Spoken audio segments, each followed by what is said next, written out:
Ada juga yang 229.000. Tapi Aduh, itu banyak biar banget. benar kata Giga Chat itu. Giga bilang benar. Di dalam Bible itu nubuatan Dragon Ball itu banyak ya. Banyak. Sampai fusi Dragon Ball juga ada di Bible itu coba. Iya, awan dulu di atas awan itu. Si Demian biar apa? Biar apa namanya? Tertarik nih ya. Sudah siap, Ustadz Alif? Belum, ntar belum beres ini juga. Saya Ntar kan saya nanti malam baru saya live. 3 menit lagi. Demian juga banyak data, cuma dia tidak bisa kasih keluar karena dia hanya pakai satu perangkat saja. Kalau udah punya channel, kebeli HP atau laptop. Lu kalau mau beli, jangan laptop, Dem. Kuat-kuat nih. Dem, Komputer ya, bagus ya. komputer nih, lihat nih. Channel gue yang satunya yang masih kecil sih. Baru 10.000. Nah, lihat jam tayangnya lu. Mana? Emang kalau Nah, bedanya komputer sama laptop itu kelebihannya di mana? Beda. lihat. Dem, jam tayangnya lihat berapa nih? Mana? Ini. Ribu. 200.000 lebih. 228.000 kan? Nah, lihat duitnya nih.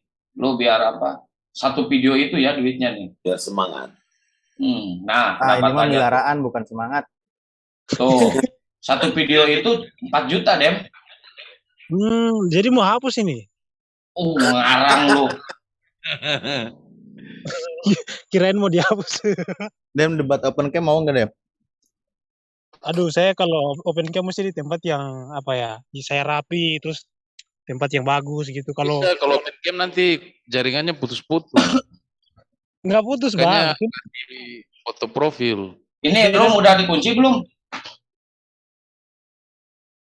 Siapa udah aman. Udah dikunci? Oh, udah. Si Habib mau live nggak tuh? Ntar gue mau record.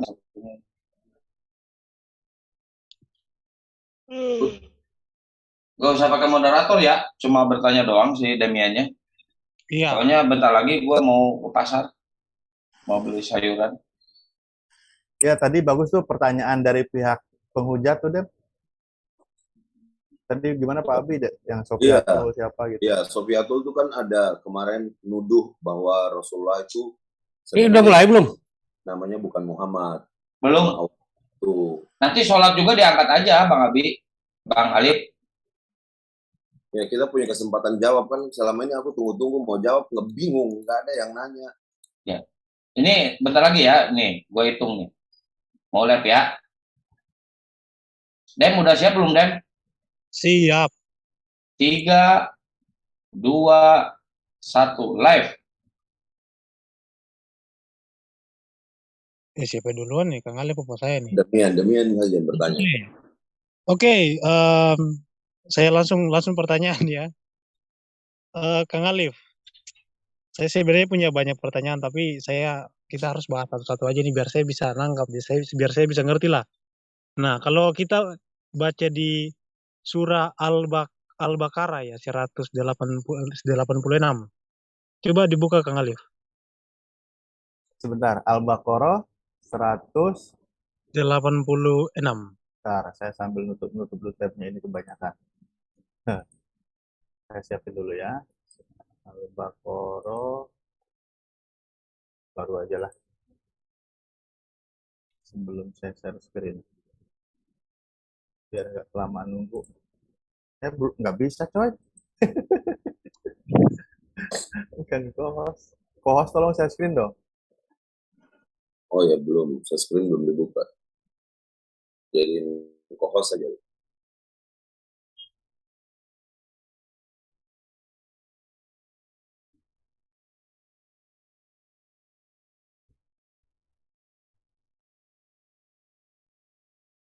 Oh, bagus cakep pertanyaannya ini. Berarti udah ini ya. Tolong Kang, yang akun yang satunya bisa ke depan Kang, buka dulu share screen.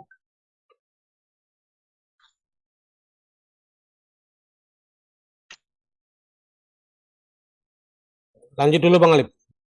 Oke. Bisa langsung. Kamu bacakan dulu aja, Dem, yang poin yang mau ditanyakan sama maksudnya, Dem.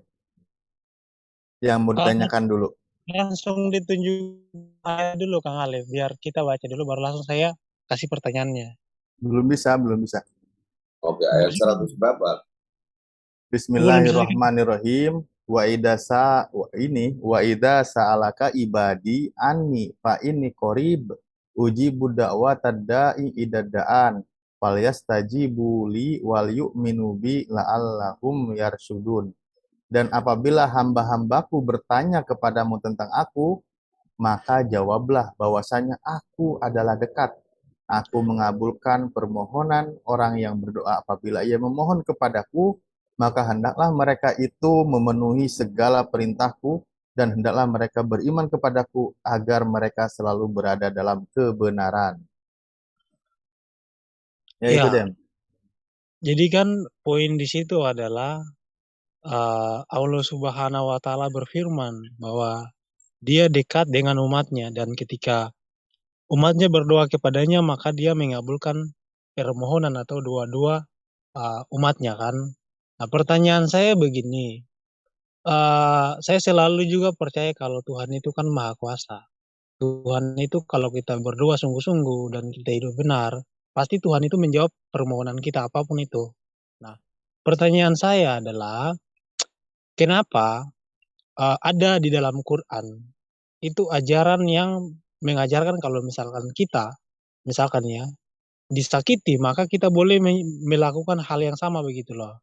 Artinya membalas. Bukankah kita kenapa kenapa kita tidak misalkan ya contohnya nih disakiti terus kita berdoa saja nanti Tuhan yang balas. Kan Tuhan Maha Kuasa.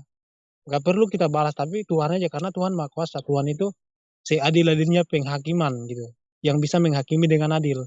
Tapi kenapa di lain sisi ada ayat Quran mengatakan bahwa apapun permohonan ketika didoakan kepada Allah, maka doa itu kan bisa dikabulkan. Tapi kenapa ketika kita disakiti, kenapa kita harus balik balik menyakiti? Kenapa kita nggak doa aja?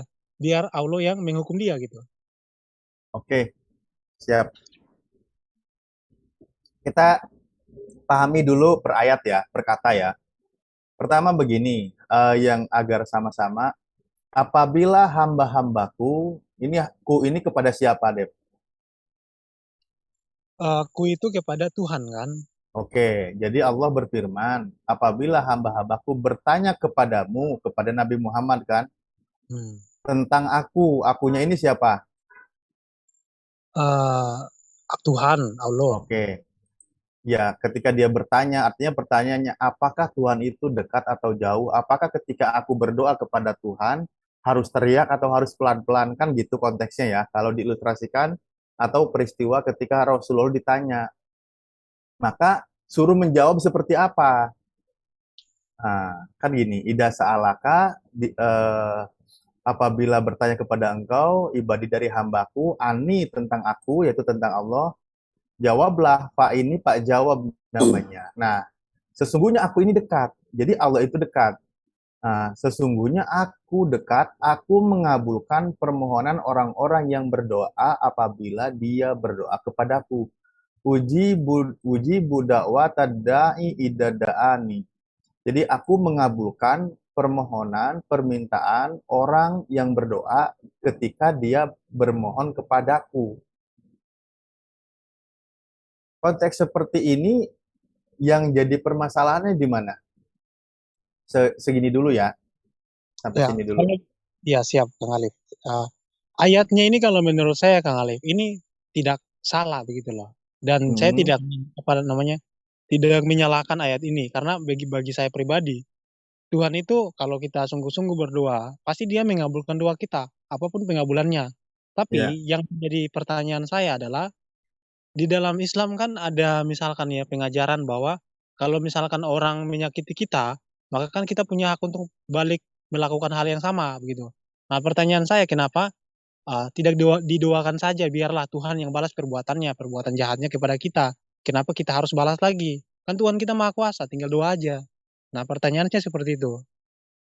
oh konteksnya berbeda sih sebenarnya. Kalau misal orang melakukan kejahatan, Gitu ya. Iya, kepada kita. Kenapa kita harus balas? Kenapa kita nggak doa aja supaya Tuhan itu balas balas dia atau menghukum dia istilahnya gitu? Ya, kita memohon berdoa perlindungan kepada Allah itu dianjurkan dan perintahnya. Mengenai masalah orang berbuat jahat itu konteksnya lain lagi. Ada aturannya, hukuman. Kalau semua orang ketika berbuat jahat dibalas dengan cuma berdoa saja, nggak ada aturan, misal seperti dihukum kisos kan gitu ya. Yaitu nanti orang seenaknya, para penjahat seenaknya, para perampok seenaknya. Dia mukul, dia menyiksa keluarga kita balas dengan cara apa? Ya Allah, ampunilah dia ya Allah. Iya, masalah ampuni, iya, itu urusannya dengan Tuhan. Masalah penyiksaan, makanya Tuhan itu gini, dalam konsep Islam itu, tadi juga sudah sempat dibahas, Tuhan itu menurunkan aturan, menurunkan perintah, larangan, hukuman di dunia ini, agar apa tujuannya coba? Agar nanti dia tidak disiksa di akhirat, karena siksaan di akhirat itu lebih pedih daripada di dunia. Di dunia itu nggak ada apa-apanya. Misal begini, ketika seseorang mencuri ya, katakan kan begitu ya, mencuri. Nah, konteksnya apa? Ada perintah apa? Dengan pencuriannya sangat jelas hukumnya, sehingga hukum di situ potong tangan misal, ya kan? Nah, ketika dia potong tangan itu karena Tuhan sayang sama kita. Bukan justru sadis, bukan suruh udah doakan aja maafkan dia, bukan gitu konteksnya. Karena apa? Mencuri itu perbuatan salah, perbuatan dosa besar. Nah, nanti ada ancamannya di akhirat. Namun ada solusi agar nanti kau tidak menerima siksaan di akhirat, maka solusinya siksaannya di dunia. Hukumannya. Dan hukuman di dunia ini tujuannya apa? Untuk meredam, menghilangkan yang namanya pencurian. Aduh, sebentar. Meredam pencurian. Misal gini, kalau semua orang pencuri atau orang yang pembunuh disuruh mendoakan saja, dibalas dengan mendoakan saja, itu bahaya. Kejahatan itu makin merajalela. Karena apa? Tidak semua orang itu beriman. Orang jahat makin banyak. Orang baik aja kadang-kadang manusia dapat bisikan, kelemahan, artinya sifat buruknya keluar melakukan kejahatan. Apalagi tidak ada aturannya. Nanti makin bahaya. Nah, tapi agar tidak salah paham, kita teruskan dulu ayatnya. Allah mengabulkan ya seruan orang yang berseru kepadanya gitu kan, di sini kan kalimatnya. Maka di sini apa perintahnya? Agar kita ini ketika memohon kepada Allah, doa kita itu langsung diijabah. Palyas tajibuli gitu kan. Palyas tajibuli, maka diterjemah aja langsung di sini ya. Hendaklah mereka memenuhi perintahku.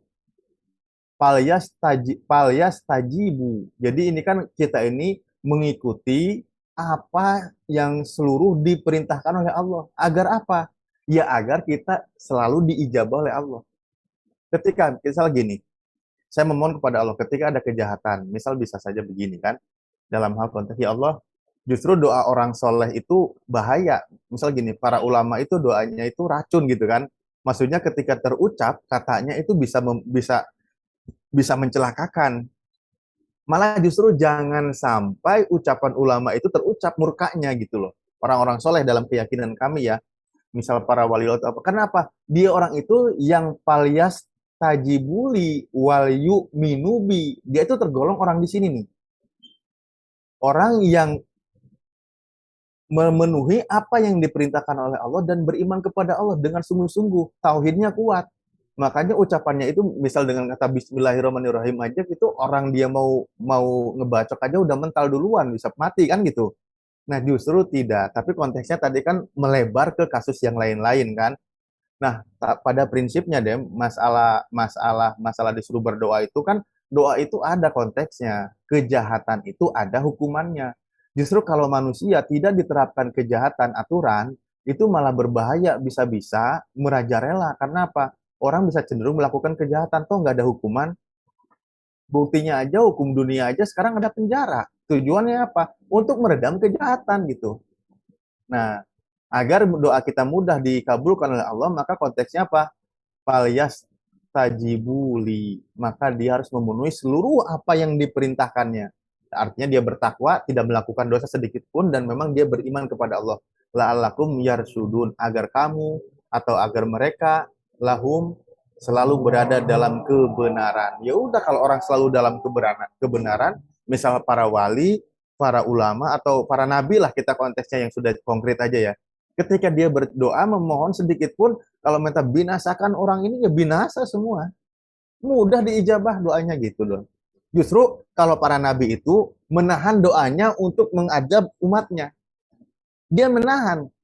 Yesus mungkin tidak begitu mau dia kan bahwa memohon pada binasakan karena dia telah banyak berdosa.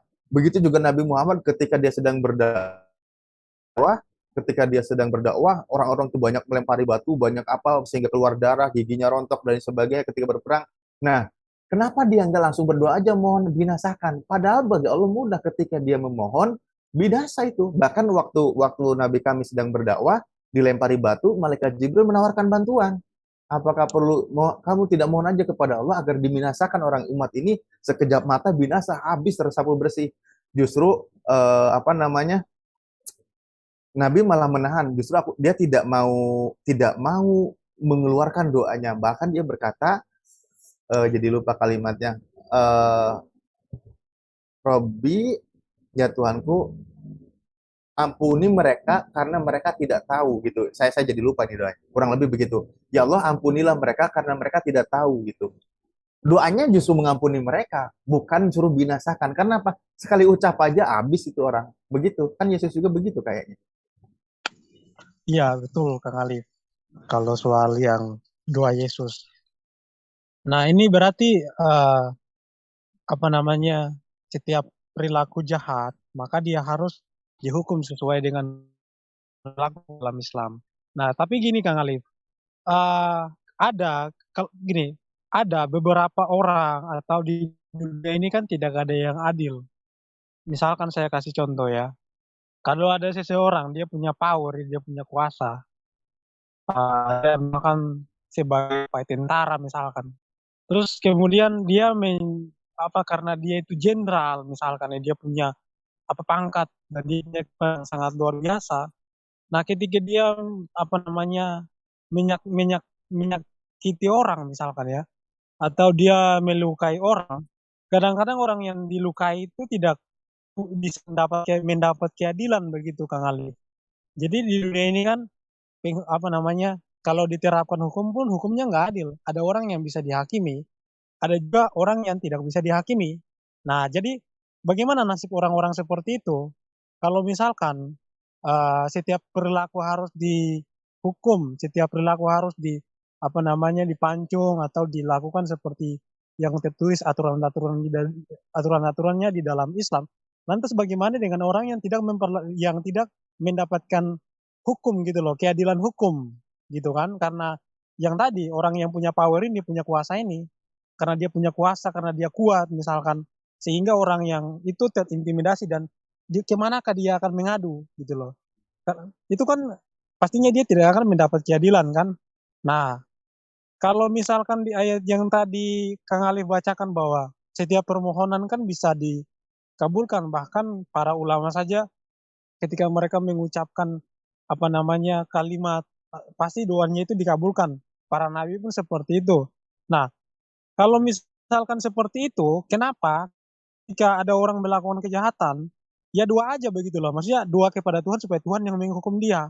Karena kalau kita menghukum dia atau melakukan hal yang sama seperti dia, kan kita nggak ada bedanya sama dia. Dia melakukan kejahatan kepada kita, dan kita pun melakukan hal yang sama, dan kita pun sama-sama berdosa, dan penghakiman kita sama-sama pun nggak akan pernah adil kan.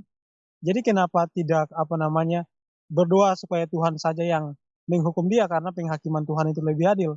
Kenapa kita harus melakukan itu?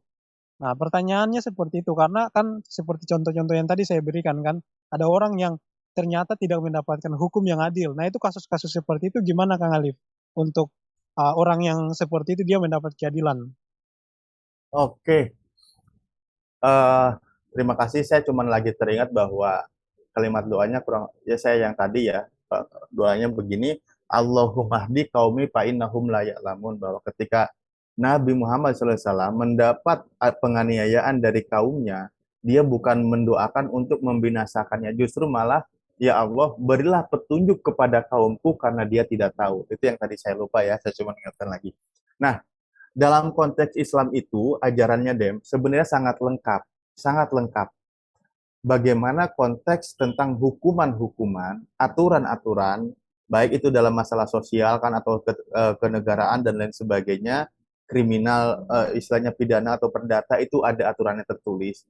Nah, ketika dalam konteksnya orang itu adalah tadi seperti ketidakadilan ya.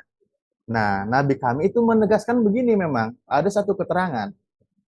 Salah satu hadis Nabi, Bismillahirrahmanirrahim, ini sahih juga di Abu Dawud ya, bahwa kurang lebih begini ya, salah sudah watin mustajabat la syakka fihinna, sorry. Jadi ada 3 doa yang pasti Allah langsung kabulkan doanya tanpa ada keraguan di dalamnya. Pertama, siapa itu? Dakwatul madlum. Doanya orang-orang yang terdolimi, yang teraniaya. Nah, saya akan fokus di sini saja.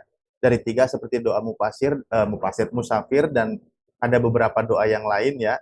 Itu kurang lebih hadisnya, cuman sesuai dengan konteks pembahasan, yang terdolimi atau tadi yang teraniaya. Tapi satu lagi sih poinnya sebenarnya tadi, yaitu yang terakhir itu doanya orang tua yang mendoakan anaknya gitu. Makanya doa orang tua itu sangat mustajab. Apalagi ketika seseorang, orang tua, dianiaya, didolimi kepada anaknya sehingga dia merasa murka, dia berdoa kepada Allah, itu malah ngeri gitu kan.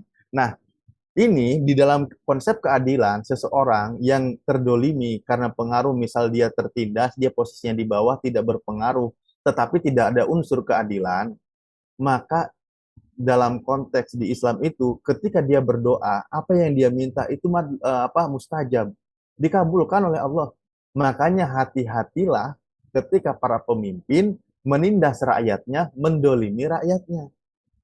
Kan konteksnya itu dia tidak bisa berbuat apa-apa. Dia tidak bisa berkutik.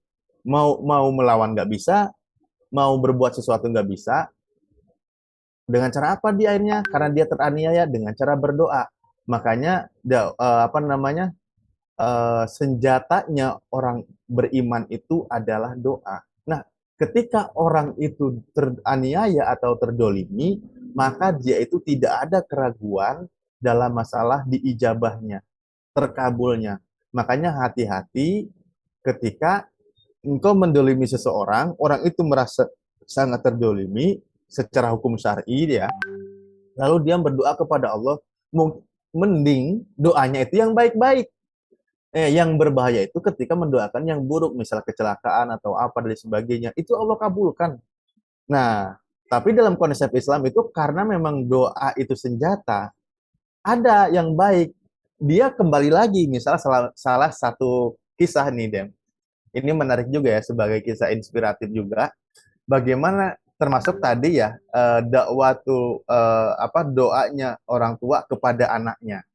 Ketika dia anaknya itu waktu kecil melakukan kesalahan, dia melakukan kesalahan orang tua sampai kategorinya ya seperti itulah ya, salah, bandel gitu. Orang tuanya murka tuh, marah. Nah, ketika dia marah, apa yang diucapkan nih? Dasar anakku ini, mungkin kalau bahasa kita gitu ya. Kalau begitu nanti kalau sudah besar, karena dia saking marahnya nih, kamu harus jadi imam di Masjidil Haram. Hebat nggak doanya? Lagi marah, kesal sama anaknya, tapi doanya itu apa coba? Kamu nanti kalau sudah besar harus jadi imam di Masjidil Haram. Terbukti Dem diijabah, dia menjadi imam di Masjidil Haram, namanya Imam Abdurrahman As-Saud itu loh. Dan itu sangat terkenal, murotalnya juga. Itu keajaiban doanya orang tua. Nah, makanya konteksnya di Islam itu memang iya, doa itu memang senjata kita. Senjata orang beriman, tapi lagi-lagi bedakan, pisahkan konteksnya, masalah hukum, aturan, tatanan kehidupan, baik perdata maupun pidana, dengan konteks berdoa. Kalau semuanya disarankan suruh berdoa, kita lepas dari yang namanya apa? Ikhtiar. Kenapa Rasulullah Nabi kami banyak berperang? Karena tidak lepas dari ikhtiar. Kenapa nggak disuruh binasakan aja mereka tuh yang melawan? Kan gitu. Kenapa orang musyrik ketika dia ngajak perang tinggal duduk aja di masjid? Ya Allah, binasakanlah mereka, binasakanlah mereka. Habis tiba-tiba orangnya pada mati terkapar, nggak bisa kayak gitu. Justru Nabi kami yang namanya doa itu harus dipanjatkan, tapi kita itu ikhtiar juga. Gimana, logis? Iya, bisa saya tangkap lah Kang Alif. Tapi cuma Alhamdulillah. saya kurang setuju dengan uh, penjelasan Kang Alif mengenai kalau setiap doa kita, baik buruknya itu bisa terjawab. Karena bagi saya, Tuhan itu menjawab permohonan kita yang baik. Kalau permohonan kita yang nggak baik, ya justru baliknya kepada kita. Gitu. Kalau Lah, menurut, Dem, sebentar. Sorry saya potongnya. oh Tadi iya, iya. sendiri kau bilang, kenapa nggak didoakan saja? Kenapa nggak disuruh berdoa saja? Gitu loh. Iya kan? Ya ada doa misal begini. Seseorang, ini sorry saya potong ya. Takutnya di sini salah paham. Ini sorry banget saya potong. Kok salah paham? Tadi kan contoh ketika yang tidak bisa berbuat apa-apa. Sementara yang lainnya di orang berpangkat kan gitu. Iya, iya. Nah, orang yang tidak bisa berbuat apa-apa ini, senjatanya apa? Ya berdoa.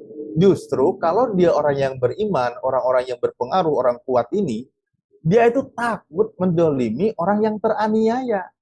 Menganiaya orang yang lemah gitu maksudnya. Karena apa? Dia takut nanti kalau dia berdoa, khawatirnya misal gini, khawatirnya ya Allah memohon keadilan, berikanlah hukuman terbaik buat orang itu. Doanya memang demikian kan baik. Allah yang maha tahu doa kebaikannya. Bisa jadi Allah balas yang setara, yang setimpal, atau lebih pedih daripada yang dirasakan orang dolim itu. Nah, makanya ada pilihan dalam mendoakan gitu kan. Itulah makanya hati-hati. Ya, karena memang dia itu orang terdolimi, orang baik, ya Siap. jangan juga gitu. Kita juga langsung mendoakan itu suruh bunuh, lalu minta tolong siapa biar dianiaya. Jangan, nggak bisa, bukan gitu konteksnya. Iya, saya mau menjelaskan seperti itu. Jadi penjelasan saya ada belum selesai, Kang Alif. Ya, tadi nggak setuju gitu. Ya, gini, Kang Alif, kan gini, saya kasih contoh ya. Kalau kita berdoa, meminta keadilan kepada Tuhan, bahwa apa namanya, meminta keadilan misalkan ya. Nah, itu bukan kita memaksa Tuhan. Tapi kalau kita contohnya nih, ya Tuhan, apa namanya, eee, misalkan ya, bunuh dia gini-gini. Nah, itu kan doa-doa yang jahat gitu loh. Itu namanya kita meminta apa namanya, sesuai dengan hawa nafsu kita kan, tidak sesuai dengan kehendak Tuhan. Itu kan namanya kan doa-doa yang jahat dan Tuhan tidak mengabulkan doa-doa seperti itu kan. Karena Tuhan itu penghakimannya adil. Tidak mungkin kita bilang Tuhan bunuh dia, Tuhan hancurkan dia begini-begini. Kan tidak mungkin Tuhan mau mengabulkan doa-doa seperti itu karena justru karena kedengkian kita berdoa tidak secara tulus dan kita tidak mengerti apa namanya kebenaran sehingga kata-kata kita itu justru menyakiti hati Tuhan. Kan Tuhan tidak mungkin mengabulkan doa kita. Jadi doa itu kan dia punya apa namanya standar-standarnya kebaikan bagaimana kita ucapkan, bagaimana kita meminta kepada Tuhan, bukan untuk memuaskan nafsu kita. Kalau memuaskan nafsu kita ya pasti Tuhan yang akan melimpahkan apa namanya kekesalan kita itu justru kepada kita kan begitu Kang Alif. Maksud saya. Jadi kalau dibilang bahwa setiap orang itu harus dibalas sesuai dengan perbuatannya, saya setuju Kang Alif. Tapi kalau misalkan saya nanya balik ke Kang Alif begini loh, lebih baik mana? Mengampuni kesalahan orang lain atau membalas kesalahan orang lain itu sesuai dengan perbuatannya. Nah, kalau misalkan kita lihat zaman sekarang kan hukum zaman sekarang nih, masuk penjara itu adalah hukum yang bisa dikatakan bahwa tidak menganiaya begitu loh. Misalkan ya, kalau orang mencuri, dia itu tidak dianiaya, tidak dipotong tangan, tapi dia dikurung. Jadi tidak menganiaya orang itu. Artinya hanya apa bahasanya bagaimana ya? Bahasanya itu hanya diamankan. Kalau menghakimi, orang itu tidak boleh taruh di dalam penjara, tapi dia itu dipenggal tangannya. Nah, jadi kalau hukum seperti yang sekarang ini tentang penjara itu apa namanya? Konsep hukum-hukum negara-negara Eropa yang tidak mau menghakimi orang, tetapi diamankan orang itu dengan cara ditaruh di tempat yang aman seperti di dalam apa hukum Taurat kan. Kalau ada orang membunuh tanpa sengaja, maka orang itu tuh dia harus pergi ke satu kota yang lain yang tidak ada musuh-musuhnya di situ supaya sampai orang-orang di situ udah rasa sakit hatinya sudah hilang, mereka sudah tidak dendam lagi dan sebagainya. Maka baru dia bisa balik lagi. Nah, jadi konsepnya ini adalah kalau misalkan kita membalas orang sesuai dengan perbuatannya, misalkan ya, dia kalau mencuri kita potong tangannya. Nah, bukankah lebih baik kita mengasihi dia supaya kita pun diampuni karena kita pun juga orang berdosa gitu, Kang Alif. Jadi pertanyaan saya kepada Kang Alif adalah lebih baik mana? Menghakimi perbuatan orang atau mengasihi atau mengampuni perbuatan orang? Silakan Kang Aduh, Alif. Demian, pertanyaan yang sangat berat. Begini Demian, masalah mengampuni itu konteksnya lain lagi. Makanya tadi berdoa. Ini kan kita sudah makin bergeser. Ya, saya coba luruskan misal gini. Ketika orang dolim itu adalah doanya diijabah dan itu banyak sekali hadis yang menguatkan. Makanya takutlah kalian terhadap orang yang didolimi karena antara dia dan doanya itu tidak ada hijab, tidak ada penghalang. Artinya memang makbul kan gitu. Nah, masalah berdoa, kami pun orang dolim atau bagaimana caranya menghadapi orang yang dolim, orang jahat, itu ada aturannya, perintahnya, cara berdoanya, contohnya gitu kan. Bahkan sangat familiar, sering disebutkan. Ini saya merunut lagi tadi ya. Yang seperti sering diucapkan, misal ini mungkin Demian juga sering dengar, bahkan dilagukan kayaknya. Bismillahirrahmanirrahim kan Allahumma sholli ala sayyidina Muhammad wa asgili dolimin bidolimin kan gitu. Wa akhrijana mim bainihim salimin wa ala alihi wa sahbihi ajmain kan gitu ya. Bahwa memohon kepada Allah nih disibukkanlah orang dolim itu dengan kedoliman yang mereka perbuat. Jadi kalimat doanya indah, bukan seperti yang tadi kita contohkan kesalahan itu kan. Makanya ketika masalah doa, tuntunan doanya juga itu ada gitu. Wa akhrijna min bainihim salimin, dan keluarkanlah kami di antara mereka dengan keselamatan, dengan cara selamat gitu kan. Walalim wasobi ajmain, dan itu ada tata caranya. Nah, lalu bagaimana sih dalam konteks mengampuni orang yang berbuat salah? Itu baik. Hukuman itu berjalan. Jadi gini, konteksnya begini loh, Den. Kalau misal contoh gini aja ya, sebagai contoh mempermudah aja, kau melakukan dosa kepadaku, membunuh atau siapapun kepada saya. Urusan dengan saya, ketika saya mengampuni Anda, itu urusan saya dengan Allah bahwa saya berpahala, berjiwa besar. Fa'fu anhum, mengampuni mereka itu baik. Ada juga keterangannya, ketika engkau mengampuni mereka itu baik. Tapi hukuman buat Anda itu, pelaku pembunuh itu berlaku. Kalau kita melanggar, ya udah nggak usah dibunuh, dengan catatan permohonan. Kalau konteksnya di pengadilan, yang menghakimi itu kan pengadilan, kita ke hakim. Nah, kalau kita yang terdolimi, yang teraniaya, engkau memohon, kami mengampuni, kalau memang bebaskan dari hukuman karena kau serius, ya itu baik buat kami. Tetapi kalau kami keberatan, dibiarkan engkau dihukum, maka itu hukum berlaku. Tujuannya apa? Ya untuk keselamatanmu. Kami dikasih pilihan, mau mengampuni Anda atau dibiarkan dihukum sesuai dengan kesalahannya di dunia ini. Kenapa sih sesuai dengan kesalahannya di dunia ini? Ya karena jangan sampai nanti di akhirat dia dihukum akibat perbuatannya waktu di dunia. Karena itu akan lebih parah.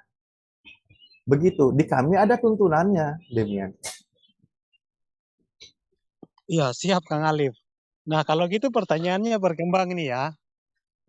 Kalau menurut Kang Alif bahwa dia harus dihukum seadil-adilnya sesuai dengan perbuatannya seperti hukum di dalam Islam. Nah, terus bagaimana dengan zaman sekarang Kang Alif? Misalkan ya, kalau saya kutiplah satu ayat di dalam kitab saya. Barang siapa yang mencabut nyawa seseorang, maka atau istilahnya membunuhlah. Barang siapa yang membunuh, mencabut nyawa, maka nyawanya pun akan dicabut begitu Kang Alif. Nah, terus bagaimana dalam hal misalkan ya di Indonesia nih ada seseorang yang beragama Islam, ketika dia membunuh, nah kan kalau dalam Islam, hukum Islam ketika ada orang membunuh itu hukum yang adil buat dia itu apa kira-kira Kang Alif? Dijawab singkat aja. supaya langsung saya. An-nafsu bin nafsi, jiwa dengan jiwa balasannya. Oke, jiwa dengan jiwa. Nah, Iya. kalau kita lihat sekarang Kang Alif, apakah masuk penjara itu hak penghakiman yang adil Kang Alif? Sedangkan kalau hukuman mati di Indonesia aja yang paling tinggi itu adalah 20 tahun. Walaupun orang itu dia sudah membunuh. Nah, itu adil nggak Kang Alif? Penghukuman penghakimannya kepada dia itu sesuai dengan perbuatan. Itu kan tidak sesuai dengan perbuatannya. Perbuatannya itu kan menghilangkan nyawa orang. Sedangkan sekarang kan nyawanya tidak dihilangkan, malahan dia dikurung. Dia tidak dihilangkan nyawanya, tapi di penjara. Gitu gimana Kang Alif? Itu kan nggak adil. Ya, itu konteksnya hukum negara, saya tidak mengomentari karena bukan hukum Islam, kan gitu. Nah, masalah keadilan versi negara itu silakan. Keadilan versi Islam itu demikian aturannya. An-nafsu bin nafsi, jiwa dengan jiwa, itu hukumnya kan. Nah, kalau misal, tapi begini, yang pernah saya dengar juga, dalam pengadilan negara kita, perkembangan sekarang, dan itu pernah saya diskusikan dengan pihak Kristen juga, bahkan dia seorang pakar hukum, saya tanya ke beliau bahwa ketika ada orang membunuh berapa hukumannya? Dia jawab 20 tahun. Adakah yang lebih berat dari itu? Ada apa? Hukum mati. Karena kalau terbukti kesalahannya, kerugian dan sebagainya. Nah, berarti itu baik kalau gitu. Negara pun artinya apa? Mengeluarkan suatu aturan hukum an-nafsu bin nafsi dengan perhitungan tertentu. Begitu. Dengan perhitungan tertentu. Nah, di dalam Islam kan banyak tuh ayatnya juga, bahkan ini juga berkaitan sebenarnya dengan hukum-hukum zaman Nabi Musa, di mana di situ dikatakan kan, janganlah engkau membunuh seseorang yang tidak bersalah, karena jika engkau membunuh satu orang baik atau orang tidak bersalah, itu dosanya menghukumi sama saja engkau membunuh seluruh manusia. Itu kan bayangkan. Artinya apa? Ada yang terkorelasi, memang aturan bagaimana kekejaman tidak bolehnya menghukum atau membunuh gitu, dan hukumannya pun harus sangat tegas. Di dalam Islam tentu ketika dikatakan an-nafsu bin nafsi, ya itu di dalam hukum kisos ya. Nah, dilihat dulu di pengadilan kan. Kita lihat di pengadilan seperti apa, konteksnya seperti apa, istilahnya gelar perkara dulu sebelum diputuskan orang ini apakah harus dibunuh atau tidak. Nah, itu nanti biasanya ada kompilasi hukum mungkin yang sebagian menyerap dari syariat Islam.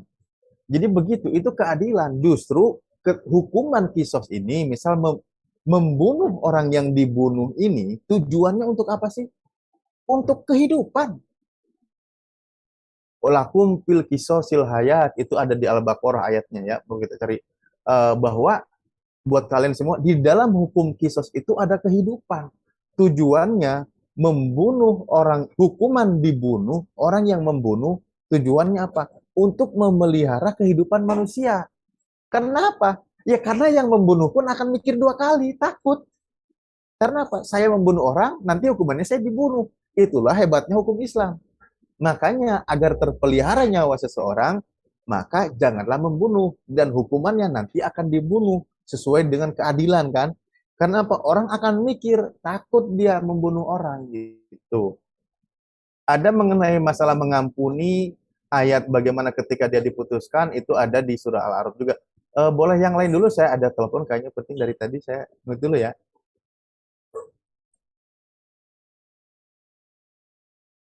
Aduh, lagi seru ini. Tunggu sebentar aja ya. Siap. Biar nggak nggak menyimpang dari jawaban.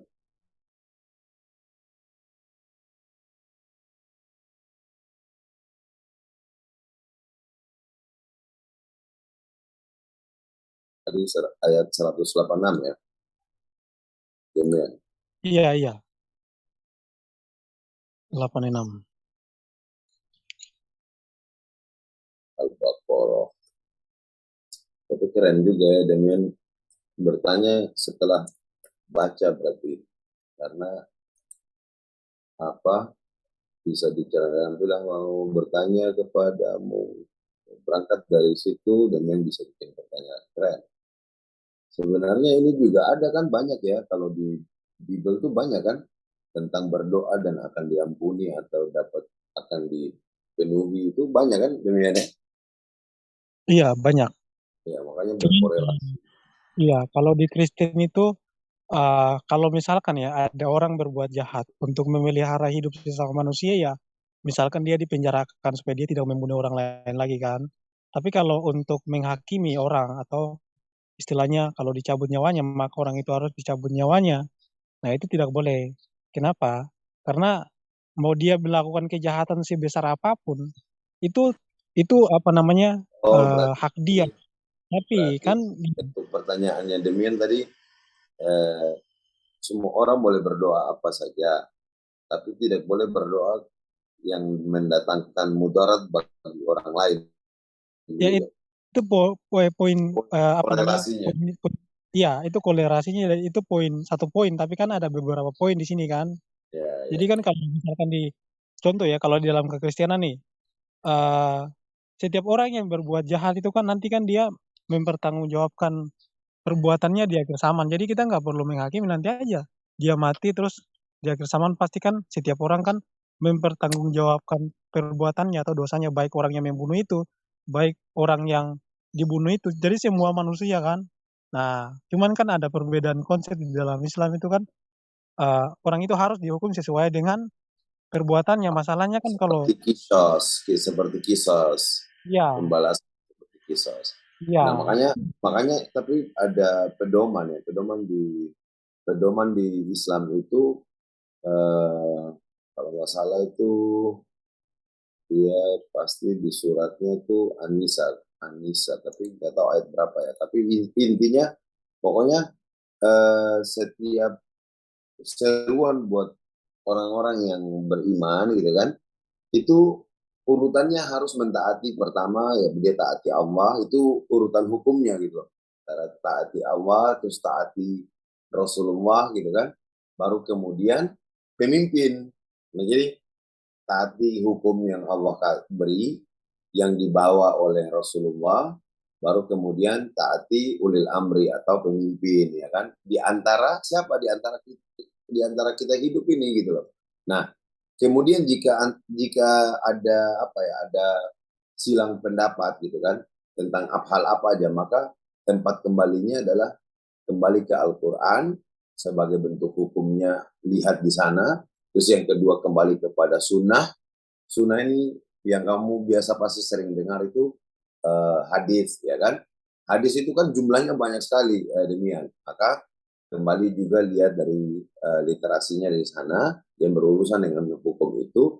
Dan kalau untuk memperteguh semua itu, pasti yang paling utama ya kembali kepada Al-Quran dengan urutan-urutan yang tersebut gitu. Kalau nggak salah itu ayat berapa ya? Ada di Islam itu, betul. Jadi sekian banyak itu, tapi tidak ada yang kontradiksi karena sudah ada skala prioritas untuk kemudian menjawab pertanyaan atau masalah kita gitu loh. Jadi di ayat yang ini nanti akan dikorelasikan, oh di ayat ini menuntun kita untuk mengambil skala prioritasnya. Nanti insya Allah kalau Ustadz Alif sudah balik pasti bisa dituntasin siap. Oh iya, Kang Abi jawab aja nih soal pertanyaan saya. Nah, tapi gini Kang Abi, di dunia ini kan penghakiman itu nggak adil. Seperti yang tadi saya berikan contoh kan, kadang-kadang itu hukum yang berlaku di Indonesia itu tidak membalas sesuai dengan perbuatan orang tersebut. Yang bunuh, terus kemudian yang mencuri dan segala macam. Nah, lantas untuk untuk mengamanatkan lah istilahnya, mengamanatkan hukum Islam itu kira-kira kayak gimana itu? Untuk manusia mendapat keadilan gitu. Karena kan bertentangan nih dengan hukum pemerintah. Kan pemerintah bilang, kan hukum Islam mengatakan kalau orang mencabut nyawa maka nyawanya itu kan harus dicabut. Tapi kalau kita lihat sekarang, yang dihukum mati itu kan cuman tertentu. narkoba. Nah, itu kan baru dihukum mati. Tapi kalau kebanyakan yang membunuh itu jarang loh kita lihat dia didorkan, tapi di penjara seumur hidup. Itu 80-90%, Bang. Itu gimana tuh, Ya. Bang? Nah, pertama kita harus makanya tadi Ustadz Alif bilang ya, kita pertama harus korelasi. Korelasinya kita buat bahwa Indonesia itu orangnya yang beragama Islam banyak, ya kan? Tapi tidak menggunakan hukum Islam, begitu loh. Kenapa kita bilang tidak menggunakan hukum Islam? Walaupun pemimpinnya masih Muslim, gitu kan? Karena kita punya konstitusi. Nah, sehingga hukum di dunia itu tetap dilakukan. Misalnya dilakukan di dunia dengan balasan segini, ya kan? Pertanyaannya korelasinya bagaimana dengan hukum Islam yang belum tuntas diselesaikan seperti ceritanya dalam Al-Quran tadi, seperti kisos misalnya, pembalasan misalnya dia menghilangkan nyawa, harusnya dia Lantas apakah pertanyaannya sorry. kan, terus bagaimana kan begitu kan? Ya, sorry ada telepon tadi. Oh, Aduh, nomor baru lagi. Ya, pertanyaannya adalah artinya kan kita selama ini hidup, artinya kan selama ini mayoritas umat Islam itu hidup di hukum yang tidak adil gitu loh, karena tidak menghakimi sesuai dengan ukuran di dalam agama Islam yang benar itu. ya. Kalau pakai ukuran pemerintah kan nggak benar, karena orang yang pencuri harusnya potong dong tangannya biar adil. Kalau nggak potong kan nggak adil. Nah, makanya tadi saya bilang, oke saya cari dulu. Oh, ini dia. Surat Ya ayyuhallazina amanu ati'ullaha wa ati'ur rasul wa ulil amri minkum fa in tanaza'tum fi syai'in farudduhu ila Allah wa rasuli in kuntum tu'minuna billahi wal yawmil akhir dzalika khairul wa ahsanu ta'wila. Wahai orang-orang yang beriman, taatilah Allah dan taati Rasul Muhammad SAW dan ulil amri, pemegang kekuasaan di antara kamu. Berarti kan pemimpin kita di mana kita tinggal gitu ya. Kemudian jika kamu berbeda pendapat tentang sesuatu, maka kembalilah kepada Allah dan Rasul atau sunnahnya. Dan jika kamu beriman kepada Allah dan hari kemudian, yang demikian itu, nah ini, ada poin di bawah nih. Jika kamu beriman kepada Allah dan hari kemudian, yang demikian itu lebih utama bagimu dan lebih baik akibatnya. Kalau kita lihat dari tafsir ayat ini, ya, dari penafsiran ayat ini, sebenarnya sudah nyambung di pertanyaannya tadi ya. Ini kita baca salah satu tafsir saja. Saya ambil yang paling gampang, tafsirnya mungkin ini enaknya pakai tafsirnya Al-Muyassar saja. Walaupun Al-Muyassar ini lebih cenderung kepada Kementerian Agama Saudi Arabia, karena kalau Saudi Arabia itu dia menerapkan juga hukum yang mana hukum Islam, kan begitu. Tapi dia juga tidak serta merta gitu loh. Ada ininya. Ini penjelasannya seperti ini, demikian. Wahai orang-orang yang beriman kepada Allah dan Rasulnya, serta melaksanakan syariatnya. Laksanakanlah perintah-perintah Allah, dan janganlah kalian mendurhakainya. Artinya, sebagai Amirul nanti di bawah ini, sebagai Amirul Mukminin atau pemimpin di satu dunia, itu juga punya tanggung jawab kepada Tuhannya tersendiri, artinya tersendiri. Dan penuhilah panggilan Rasulnya dan mengikuti kebenaran yang dibawanya, dan taatilah para penguasa kalian. Berarti di poin dan taatilah penguasa kalian, sementara kita hidup di dunia, maka kita bisa mengikuti perkara yang diputuskan oleh penguasa kita gitu loh. Dalam perkara selain maksiat kepada Allah, kecuali pemimpinnya mengajak melakukan maksiat. Nah, kalau dihubungkan dengan ini, maka apabila kalian berselisih paham dan dalam suatu perkara antara kalian, artinya misalnya keputusan pemerintah atau pemimpin di suatu kaum itu tidak seperti nanti hukum Allah yang harusnya juga dibalas dengan nyawa, kan begitu. Maka kembalilah ketetapan hukumnya kepada kitab Allah dan sunnah Rasul. Pertama, kalau kita kembali kepada tidak bisa kita laksanakan, maka nanti akan dilaksanakan adalah di pengadilan akhir hari kemudian gitu kan. Dan begitu juga nanti haknya bisa didapatkan sampai tuntas itu adalah di akhirat gitu loh. Jika kalian memang beriman dengan sebenar-benar kepada Allah dan hari perhitungan, maka mengembalikan persoalan kepada Al-Quran dan As-Sunnah itu lebih baik. Jadi sebenarnya setiap pemimpin di negara yang berkuasa, kalau seperti ini, ya, terus kemudian Islam juga menguasai di sana secara ini, terus kemudian hukum Islamnya, maka yang seperti di Saudi Arabia, pasti dia tuntas, dia melaksanakan hukum yang sesuai dengan perintah ajaran agama Islam, kan begitu. Kenanya kepada siapa? Cara mengenai hukumnya kepada orang yang Islam dengan orang yang bukan Islam itu ada caranya, ada porsinya juga gitu loh. Jadi tidak serta-merta. Misalnya orang Islam yang tidak sholat di masjid setiap ini, hukumnya memang harusnya dia ada hukumannya. Tapi karena dia bukan orang Islam, maka tidak masalah. Kan begitu. Karena hukum Islam yang seperti itu hanya berlaku kepada orang Islam. Walaupun secara garis besar negara itu dia membangun hukum berdasarkan hukum Islam. Seperti itu. Nah, mengembalikan persoalan kepada Al-Quran dan As-Sunnah itu adalah lebih baik bagi kalian daripada berselisih paham, daripada kita gontok-gontokan atau kita serang itu pemerintah harus tegakkan hukum Islam. Lebih baik kita kembalikan kepada Al-Quran dan Sunnah. Dan sunnatullah berarti, dan apa yang akan terjadi kemudian. Bahwa kita percaya bahwa hukum atau pengadilan Allah kemudian itu akan jauh lebih adil. Nah, dan pendapat di atas, pendapat atas dasar pikiran lebih baik bagi kalian daripada berselisih paham dan pendapat atas dasar pikiran belaka. Dan akan lebih baik akibat dan dampaknya. Artinya, kalau sudah sampai di titik itu, sekemampuannya Amirul Mukminin atau pemimpin suatu bangsa, maka sisanya kita kembalikan kepada Allah dengan pengadilan hari akhirnya. Kayak gitulah. Itu poinnya. Ustaz Arif sudah monitor belum? Boleh saya tambahkan, Bang Abi Amai? Ustaz Bams ya? Iya. Boleh. Mumpung dia lagi terima telepon tapi nggak lama kayaknya. Silakan. Demian masih nyimak? Masih. Dia terima telepon.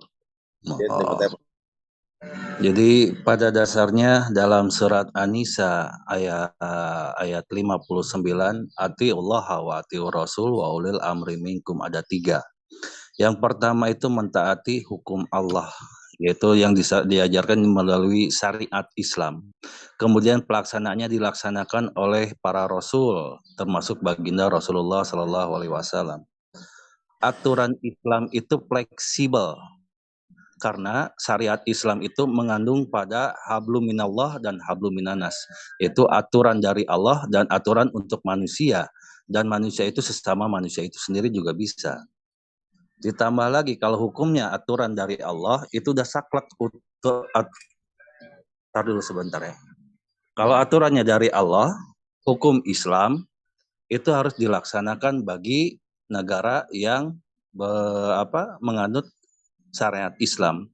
Nah, di sini disebut fleksibelnya aturan Islam itu dilihat dari wa ulil amri minkum. Jadi bagaimana istilahnya aturan dari pemerintahanmu saat ini.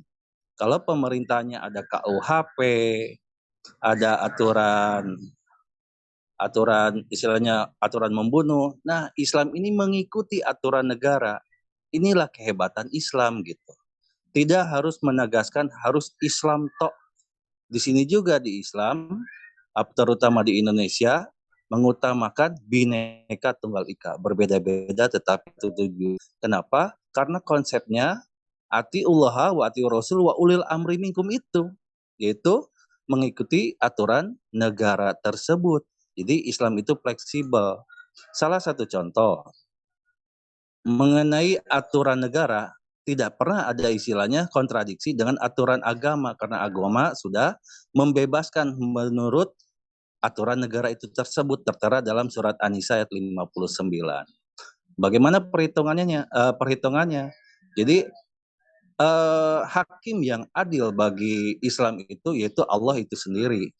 Itu tertera dalam surat Zalzalah, Idza zulzilatil ardu zilzalaha, itu surat Al-Zalzalah dari mulai ayat ke-7 Wa may ya'mal misqala dzarratin khairan yarah. Barang siapa yang mengerjakan kebaikan seberat biji zahra, niscaya dia akan melihat balasannya. Jadi berbuat kebaikan sebiji zahra pun Allah akan memberikan balasannya. Wa may ya'mal misqala dzarratin syarran yarah. Jadi sama, termasuk barang siapa yang mengerjakan kejahatan sebiji zahra, mereka pun akan mendapatkan balasannya gitu. Jadi aturan Islam itu fleksibel, tidak pernah aku-akuan. Istilahnya kalau orang di penjara atau membunuh di penjara 20 tahun, maka buktikan mana ayatnya kalau memang itu tertera dalam Kristen seperti itu. Nah, di sini Islam menunjukkan kedewasaannya dalam mengeluarkan suatu hukum, suatu aturan. Orang yang membunuh, kalau di negaranya negara Islam, ya mungkin qisas yang diberlaku atau hukum Allah. Tapi Allah juga tidak menekankan harus istilahnya harus qisas semua. Tidak. Wa ulil amri minkum, yaitu kesesuaian menurut pemerintahan, aturan pemerintahan di kalian gitu. Jadi tidak membebankan bagi umatnya itu tersebut. Demian masih menyimak? Masih. Udah Pak, lanjut Iya, lanjut. jadi Islam itu fleksibel, tidak pernah memberatkan. Dan bersyukur harusnya di Indonesia mayoritas Islam tapi mau berbagi gitu. Kenapa? Kami tidak merasa menjolimi kalian-kalian yang beragama selain dari Islam. Makanya ada istilah bayar zakat ataupun bayar pajak ya. Itu bukan buat orang di luar Kristen saja. Umpamanya seperti apa ya? Namanya itu pajak ya.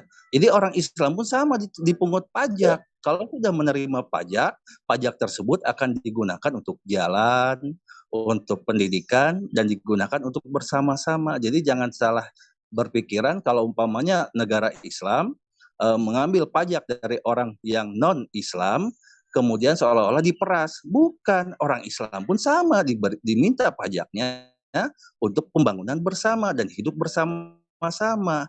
Contohnya di negara kita, Bhinneka Tunggal Ika berbeda-beda tetapi satu tujuan, membangun suatu negara. Seperti itu. Baik. Jadi yang pembahasan dari kemarin juga dikatakan Islam katanya kejam, harus yang membunuh harus dibunuh. Kalau aturannya syariat Islam, negara Islam itu yang berlaku. Tapi dalam kitab kami sudah menerangkan atiullah wa atiur rasul, turutilah perintah Allah, turutilah perintah Rasul, dan pemerintahanmu yang berjalan saat ini. Kalau kamu tinggal di Amerika, orang Islam kalau ada aturannya, aturan orang Kristen, kami harus turut dan patuh dengan aturan Kristen itu sendiri, walaupun hidup di Amerika sebagai minoritas.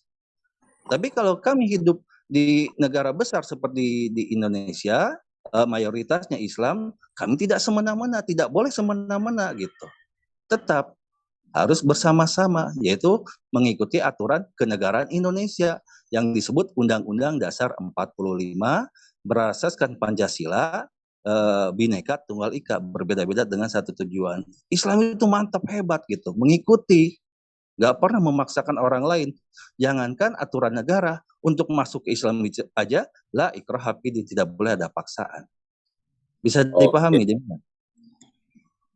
Siap, bisa. Oke, terima kasih. Cuman maaf ya, saya nggak nyimak dari awal. Saya baru aja. Nggak apa-apa. Ustadz Alif juga sudah ada. Sekarang Demian lanjutkan yang sudah didengar apa segala macam masih dikorelasikan dengan itu tadi diselesaikan. Ustadz Alif juga sudah monitor. Tadi juga terima telepon. Silakan, Demian. Iya, jadi intinya bahwa bagi saya pribadi kan Kang Alif sudah menjelaskan maksudnya dan juga hukum-hukum di dalam Islam, dan saya tidak mau menanyakan lagi karena penjelasan Kang Alif itu udah dari keempat arah gitu loh. Artinya udah tidak ada yang perlu saya tanyakan lagi, semuanya udah terjawab. Tapi intinya bagi saya pribadi, ketika hukum itu diterapkan, maka siapapun dia yang terikat dengan hukum tersebut, maka dia wajib untuk taat kepada hukum itu. Ketika dia tidak taat kepada hukum itu, maka hukum itulah atau firman Tuhan yang menjadi hukum di akhir zaman. Jadi bagi saya pribadi ketika Tuhan menurunkan hukum kepada kita, maka kita wajib melakukannya. Kalau tidak, maka ya sekali lagi kita menjadi berdosa. Dan Sepakat. ya betul. Jadi di dalam kekristenan tentang hukum itu, bahwa kita tidak diatur dengan menggunakan tradisi. Makanya kita hanya bergantung pada dua hukum saja kalau dalam kekristenan ya. Hukum mengasihi sesama dan mengasihi Tuhan. Nah, kalau sisanya itu ya diatur oleh manusia aja. Nah, Misalkan ini masalahnya di sini.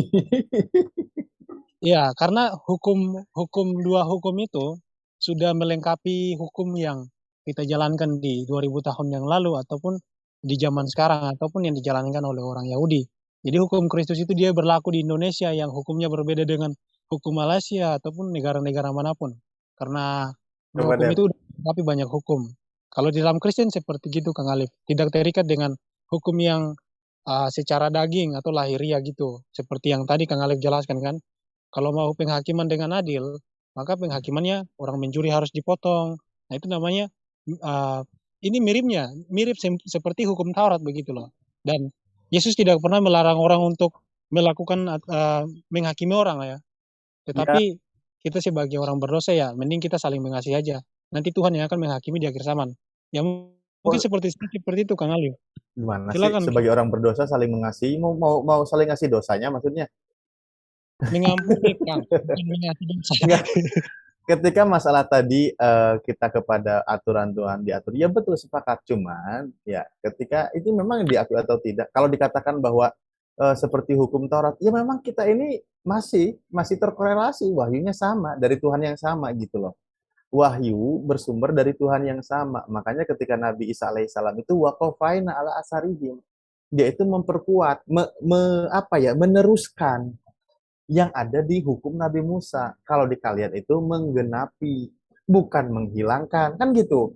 Nah, di Islam juga sudah ada. Tapi memang karena aturan dari Tuhan itu tahu bahwa perkembangan manusia dan sebagainya itu, sehingga apa? Ada yang disesuaikan dengan keadaannya. Ketika zaman Nabi Musa, bisa dikatakan begitu terlalu sadis kan gitu ya. Ketika zaman kalian, ya karena memang hanya beberapa tahun kan gitu, kesannya hanya kasih saja. Di Islam itu lengkap. Yang tegasnya ada, mengampuni lebih baik. Kan gitu. Aturan tegasnya demikian. Masalah hukuman sosial, pidana itu, tentang pidana, bahkan masalah perdata pun ada diatur di Islam. Nah, itu lebih lengkapnya. Tujuannya apa? Untuk keselamatan manusia, gitu loh tujuan. Memang tujuannya itu. Nah, justru akan jadi bermasalah ketika cuman tadi, masalah cukup mengamalkan hukum kasih aja, yaitu seperti apa? Saling mengampuni dan saling memperbaiki diri. Jadi ini aja. Saling mengampuni, saling memperbaiki diri. Iya. Oke, saling mengampuni dan saling memperbaiki diri. Ketika kejahatan merajalela, solusinya apa? Dipenjarakan toh, Kang. Nah, diserahkan kan kepada pemerintah kan? Iya, itu diamankan. Iya, karena di kitab Anda tidak ada ketentuannya. Ya, itu artinya kan kitab saya itu kan mengikuti zaman yang sekarang. Nah, berarti kalau di Islam ada aturannya, ada ketegasannya, bahwa demikian, aturannya demikian, seperti yang tadi sudah kita bahas. Kan gitu, kita serahkan kepada pemerintah, gitu kan. Kalau masalah tadi disinggung, ingat bahwa taatilah Allah, atiullah, jelas kalimatnya, atiu, taati, wa atiu rasul, dan taatilah rasul. Jadi mutlak itu nggak perlu ada tawar-menawar. Tetapi ketika di kalimat wa ulil amri minkum, loh kenapa wa atap aja nggak ada kalimat atiunya kalau kita ngelihat kaidah bahasa Arabnya ya, atau redaksi ayatnya, ternyata wa ulil amri minkum ini adalah taati juga ulil amri di antara kalian yang taat kepada Allah dan Rasulnya. Begitu. Kalau hukumnya dolim, ya kita jangan taat. Kalau hukum pemerintahnya dolim, ya jangan taat. Bagaimana cara kita menolaknya? Dengan cara baik-baik. Misal, merubah hukum yang togut, hukum yang tidak baik di pemerintahan kita, ya kita berjuang ke sana. Cara merubahnya, masukkan ide kita, solusi terbaiknya. Kita masuk ke sana, rubah. Nah, di Indonesia ini, perlahan-lahan, hukum kebenaran Al-Quran itu mulai diterapkan. baik masalah perbankan, walaupun belum 100% semuanya. Hukuman-hukuman yang lain itu dari Islam itu ditegakkan. Karena apa? Islam itu solusi untuk dunia. Bukan Islam mengikuti dunia, bukan. Tapi Islam itu solusi untuk seluruh dunia. Ketika masalah dunia, nah cuman menerapkannya itu yang perlu kita menyesuaikan. Bagaimana caranya, tahapannya. Tidak menimbulkan madarat, tetapi konsepnya tetap maslahat. Jadi umat yang di tengah berdirinya gitu.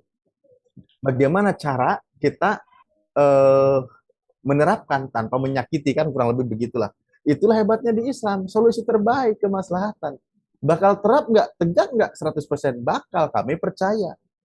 Gila Pak, Islamnya, hukum, aturan-aturan tentang Islam itu akan tegak di dunia ini dengan sendirinya. Dengan sendiri itu bahwa sunatullah pasti terjadi, prosesnya kita yang bergerak ke sana. Tanpa juga harus mengatakan pertumpahan darah. Karena ini hukum Tuhan. Gitu. Jadi memang solusi yang ada itu memang Islam. Kenapa Islam itu menyodorkan terus aturan itu kepada pemerintah? Karena aturannya jelas ada. Tertulis di kitabnya dan diperintahkan untuk mendakwahkannya.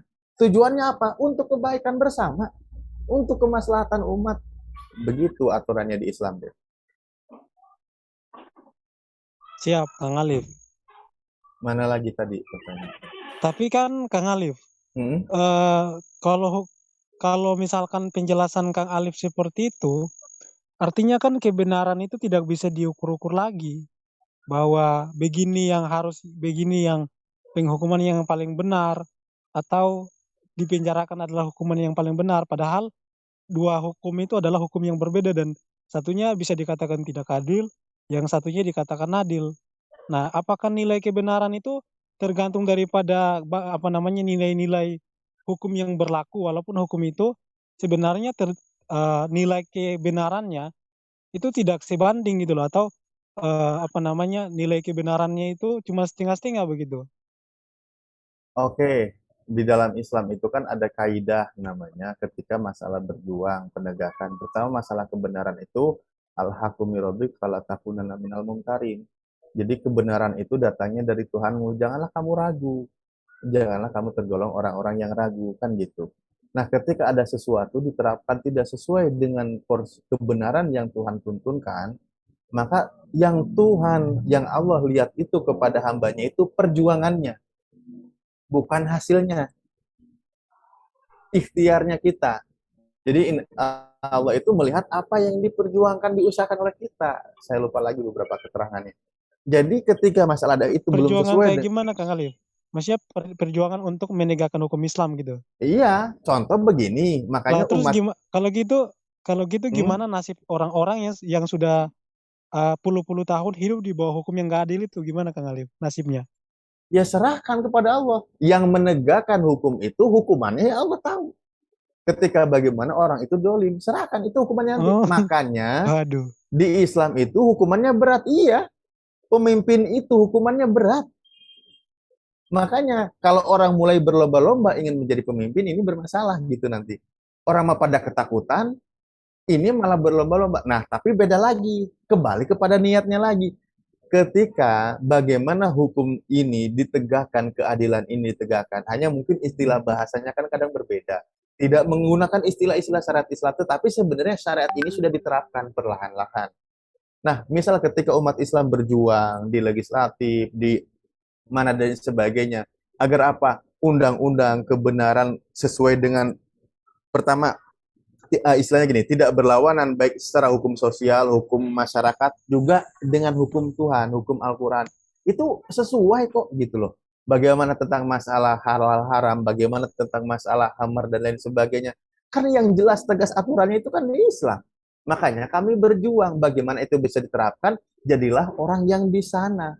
Nah, ketika ke sana itu bukan berarti kita melakukan apa istilahnya bantai semua, bukan. Ya kita berjuang lalui prosesnya. Jangan sampai menimbulkan kemadaratan gitu loh. Seperti itu sebenarnya tahapannya. Iya, siap. Udah paham saya Kang Alif. Siap. Thank you. Gatel bertanya sih sebenarnya, tapi memang di sini temanya Demian fokus bertanya.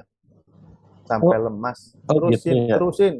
Nggak boleh bertanya ya, Khalif. Iya, Ini khusus untuk saya bertanya aja, Kang. iya, seenaknya. Iya. Maksudnya Ya bukan kalau seenaknya asal ngomong. Lanjut, lanjut, lanjut. kalau di Islam itu kan udah jelas diterangkan istilahnya kan berbuat baik sekecil biji jahra itu akan mendapat balasannya. Berbuat jahat sebiji jahra ataupun sebiji buah apa ya jahra itu ya? Buah bayam ya kalau nggak salah. Bijinya itu sekecil itu pun akan dapat balasannya. Itu siapa yang melakukannya? Yaitu Allah perhitungannya.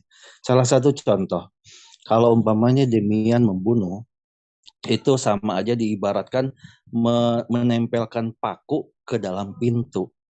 Seandainya paku itu dicabut, berarti si keluarga pembunuh itu memaafkan. Seperti itu. Tapi yang membunuh itu tetap menjalankan hukumannya sesuai hukum negara. Di penjara mungkin kata Demian. Tapi jangan salah, paku yang dicabut kepada pintu itu pasti berlubang. Dan lubang itu akan dibawa walaupun sampai mati. Nah, yang berlubang itu setelah diampuni istilahnya oleh manusia atau keluarganya tersebut, balasannya itu Tuhan yang menentukan. Karena tugas kamu itu hidup tapi membunuh hak Allah.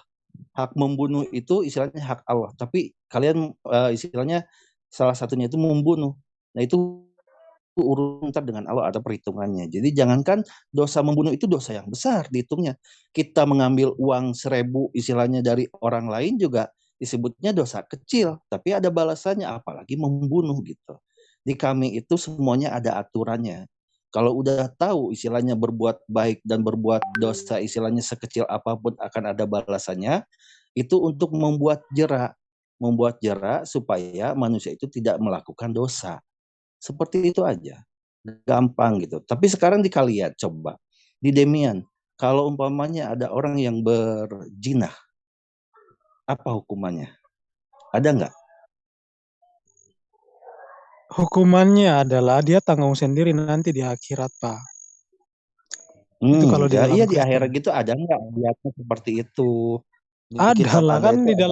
dalam apa namanya Alkitab kan dikatakan gini, Bang. Setiap perbuatan jahat akan ditanggung oleh setiap orang di hari penghakiman.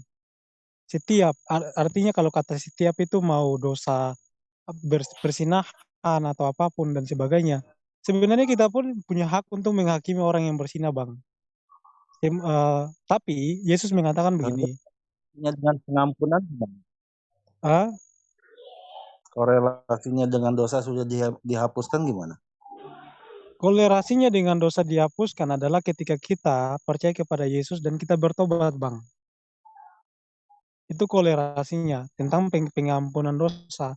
Tapi kalau dia misalkan Bang ya, dia Kristen, tapi selama hidupnya dia percaya Yesus, terus kemudian dia melakukan kejahatan, dia nggak bertobat ya, seperti perkataan Yesus dalam Yohanes 3:36, murka Allah tetap ada di atasnya. Itu kan kemarin pembahasan kemarin dengan saya, kemarin dengan Roma 14, 11, 12. Nah, itu dia, Bang. Nah, kalau di dalam, tadi kan Abang menanyakan soal penghakiman kepada perempuan itu kan, ya silakan, Yesus bilang silakan saja menghakimi dia, tapi dengan satu syarat, yaitu kita tidak boleh berdosa. Bagaimana kita menghakimi orang karena dia melakukan dosa, sedangkan kita pun melakukan dosa.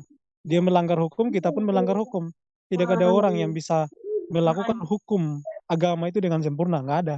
Semuanya pasti bisa melanggar, sekecil apapun, sebesar apapun. Iya, istilahnya penembusan dosa itu tidak tertera gitu, tidak terbukti karena dalam Roma 14, 11, 12 itu dikatakan bertekuk lutut kepada Allah, memuliakan Allah dan dosa itu ditanggung masing-masing.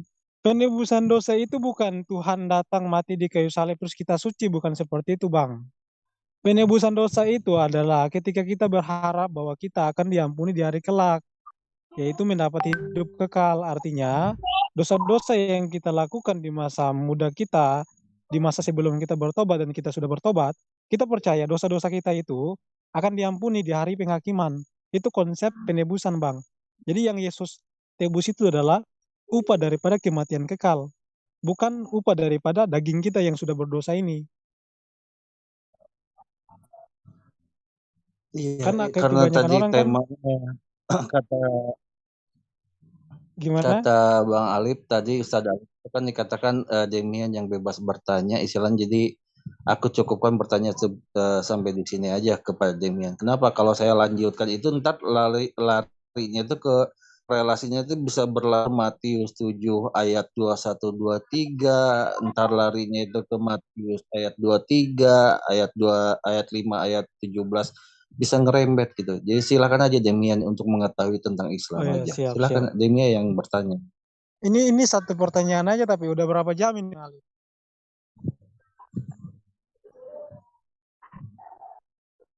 Satu jam ya?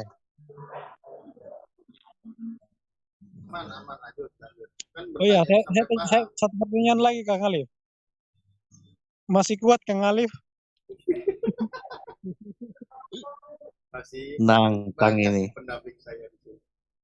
Oh iya ya, suaranya jauh Kang Alif. Agak jauh. Sorry, mic-nya di belakang. Lanjut. Oke, kan kemarin kan kita diskusi bahwa Allah itu kan menakdirkan segala sesuatu, kehancuran, kematian, dia bahkan Allah yang mencabut nyawa. Jadi menakdirkan sesuatu itu kan sudah ditetapkan. Artinya kalau segala sesuatu itu Tuhan sudah menetapkan, terus kenapa di dalam Al-Baqarah 205 itu dikatakan bahwa Tuhan itu tidak menyukai kerusakan gitu kan. Kan itu udah ditetapkan sama Tuhan, tapi kenapa di kalimat atau di dalam ayat Al-Baqarah 205 dikatakan Tuhan itu tidak menyukai kerusakan gitu loh. Itu gimana Kang Alif? Ya bedakanlah konteks takdir dengan masalah perbuatan manusia. Satu-satu bahasannya.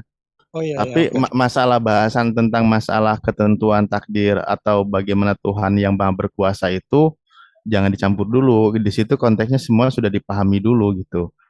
Tapi kan prinsipnya kan begini, bahwa segala sesuatu itu yang mengendalikan, yang punya otoritas, yang menghidupkan, yang mematikan, yang menggerakkan semuanya hanya satu, yaitu Allah Subhanahu wa Ta'ala.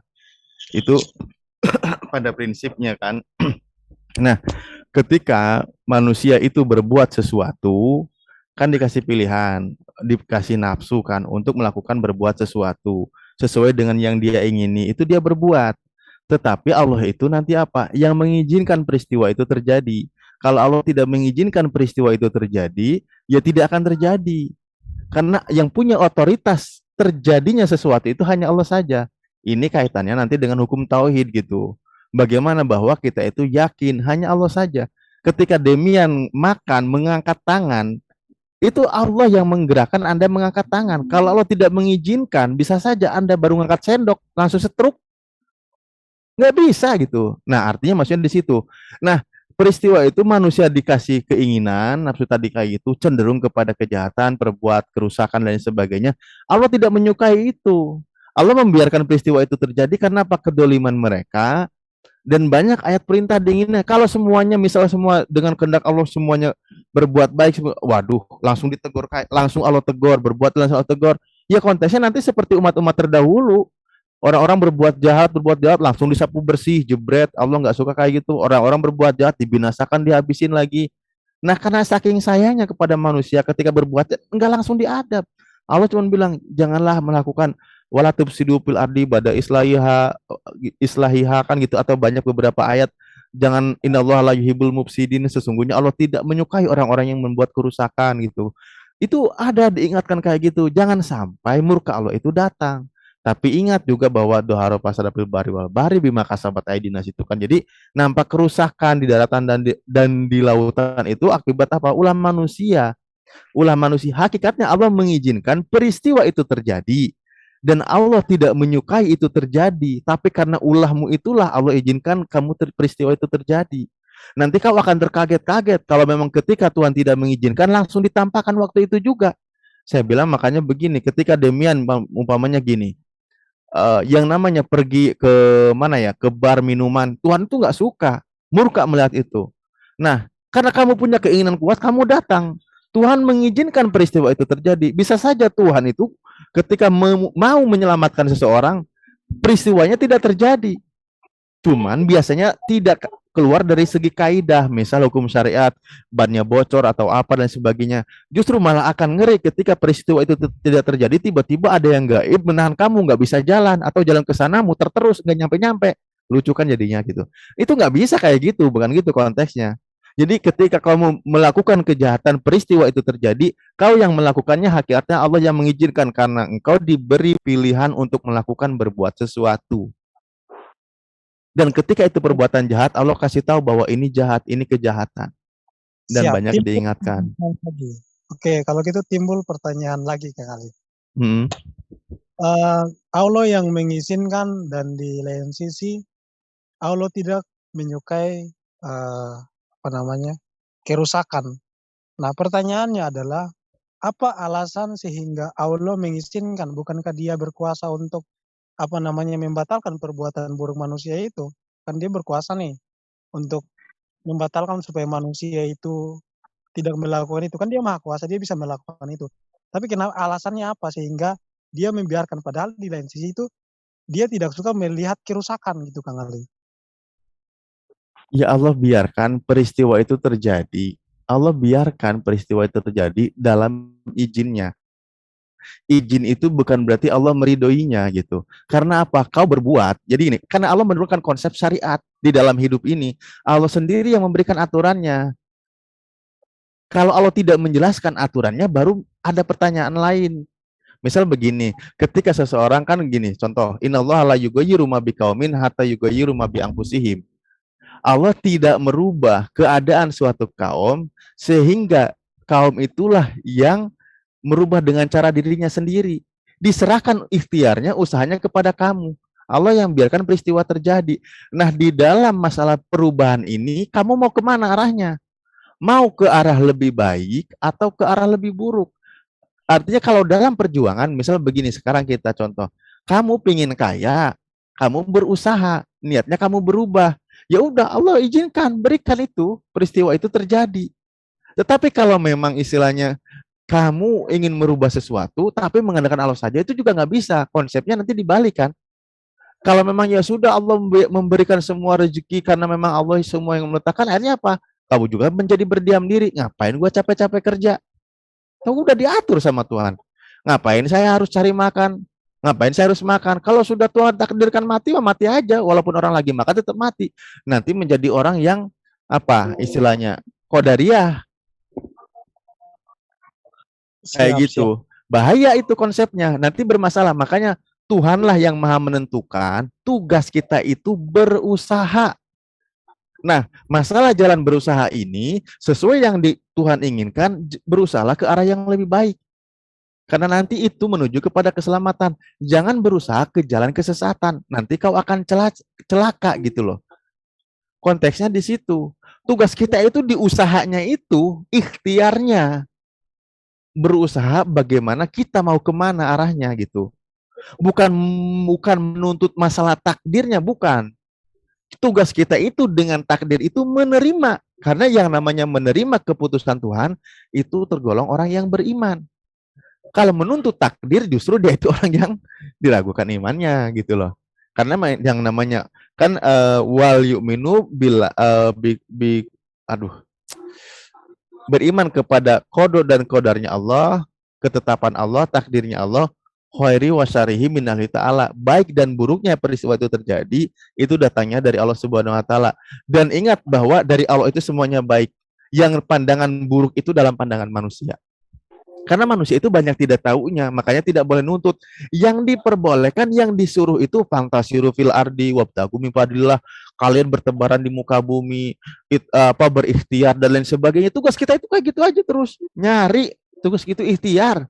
Mau buat makan ikhtiar gitu, bukan masalah gue kalau nggak makan hari ini mati nggak ya, atau gue mau makan nih buat 3 hari nanti nggak makan 3 hari kan nggak mungkin mati. Nggak bisa kayak gitu konsepnya. Di Islam itu tetap ada konsep yang logisnya, tetapi jangan nuntut tentang takdir Tuhan karena itu rahasia gitu loh. Oke. Kalau misalkan manusia yang melakukan tindakan kerusakan atau Allah, kira-kira ketika mereka mempunyai niat seperti itu juga takdir nggak, Bang Ali? Gimana? Ketika manusia mempunyai niat, gitu ya, sebenarnya. Ketika manusia mempunyai niat untuk melakukan kerusakan, Kang Alif, apakah perbuatannya dan juga niat yang mereka mau melakukan itu takdir juga atau tidak? Nah, kembali lagi, niat atau dia melakukan nih, jangan niat dulu. Jadi dia gini ya, orang itu Niat, melakukan kerusakan. Hah? niat. Niat itu belum dicatat kalau kejahatan dalam Islam. Ketika dia baru niat itu belum dicatat perbuatannya, belum nampak. Tapi kalau dia melakukan itu baru ketetapan. Iya, baru dihukumi, jatuh hukumnya nanti gitu. Tapi Allah Maha tahu tentang apa yang ada di isi hatimu. Ini mulai agak bergeser sebenarnya. Coba gimana? Pertegas. Oke, Kang Alif, kalau misalkan di dalam Islam itu, kalau kita merencanakan kejahatan itu belum dosa ya? Merencanakan kejahatan. Misal gini, saya mau membunuh seseorang gitu. Kalau merencanakan pembunuhan terhadap orang ini udah dosa belum? Ya, kalau dalam konteks Islam begini ya, kalau dalam masalah keburukan itu belum dicatat, belum dihukumi apakah dia sudah berdosa atau belum. Tetapi yang dihukumi itu yang dipraktekkan. Oh, berarti hukum pemerintah ini salah nih kalau ada niat untuk melakukan aja itu ada hukumannya loh. Enggak, bukan kalau gitu. dalam hukum pemerintah aja kalau ada niat untuk melakukan itu juga udah bisa pidanakan itu. Di mana? Emang niat. Bentar. Niat itu gimana cara orang mengadili orang punya niat? Niat itu kan masih di hati. Oh ya, berarti kalau kita, Kang Alif, kalau kita contohnya nih melihat jangan perspektif niatnya ini berbeda lagi. Oh iya. Oke. Ini Kang Alif. Kalau misalkan ya kita melihat wanita cantik terus kita mikirin hal-hal yang buruk dia itu dosa. Ya ini mah udah beda konteks kayak gini. Itu kan tidak melakukan, itu kan niat juga sama aja. Ya itu melihat itu aja perbuatannya sudah salah. Melihat pertama rezeki istilahnya ke situ ke sana berimajinasi atau apa itu mah konteksnya sudah lain. Jangan dicampur-campur tidak melakukan juga loh. Nah tidak itu melakukan. Bukan. Jadi kan kau melihat. Dari melihat itu, kalau menikmati, meresapi, berimajinasi, jadi jinah namanya, jinah mata. Oh, Ringan udah beda lagi konteks hukumnya gitu loh. Padahal kan niat itu kan berasal dari hati bukan mata kan Kang Alif. Ya lo mah jatuh cinta namanya, dari mana turunnya lintah dari sawah turun ke kali. Soalnya saya galpok sama kata-kata kalau melakukan dulu baru dosa, kalau nggak melakukan itu kan belum dosa. Iya beda loh, gitu. Nggak beda, jangan mencampur adukan. Tadi kan gini, misal gini, kita merencanakan sesuatu nih, merencanakan sesuatu kan, kamu merencanakan akan membunuh seseorang, belum dicatat berdosa belum, tetapi sudah tahu bahwa kamu itu sedang merencanakan. Nah, dihukumi berdosa atau tidaknya nanti ini konteks niat loh masalahnya. Ketika kamu contohkan tadi itu tercampur-campur, makanya kita hukum awalnya dulu kita perhatikan. Kan gitu. Nah, sementara pertanyaannya gini Kang Alif. Apa bedanya apakah niat merencanakan pembunuhan itu bukan suatu hal yang jahat? Ya itu niatnya jahat, belum dicatat berdosa. Kau tahu nggak? Belum dicatat sebagai hukuman berdosa ketika belum dipraktekkan. Tapi kan itu udah dosa ketika kita berniat jahat. Iya, perbuatan buruk. Belum dicatat loh bahwa misal gini, membunuh itu dosanya 50%. Ini contoh ya, 50 ya, bukan persen, 50. Nah, kamu merencanakan itu memang rencana buruk, itu buruk, Tuhan juga tahu. Tapi belum dihukumi berdosa, dosa 50 itu kamu belum ada saldo dosa 50. Karena belum melakukan. Ketika kamu mengeksekusi baru. Oh iya, oke. Kalau kita di dalam hati kita ngata-ngatain orang, maki-maki orang tanpa ngucapin lewat mulut, itu dosa enggak? Ya itu mah dosa lah, lain lagi. Dosa hati perbuatannya itu iri dengki itu kan dari dalam diri. Bedakan, pisahkan. Makanya definisi, posisi, sikap itu nggak bisa di kita itu dicampur. Makanya ketika ada yang tercampur, saya mendingan saya tarik ulur dulu. Maksudnya pisahkan dulu, bedah dulu biar kita nggak salah paham gitu. Oh iya, orang kalau marah itu ketetapan nggak, Kang Alif? Ini pertanyaannya kok yang lalu sih. Misal gini, perbuatan saya Aduh, gimana sih? Ini kamu bikin saya emosi nih. Saya marah sekarang nih.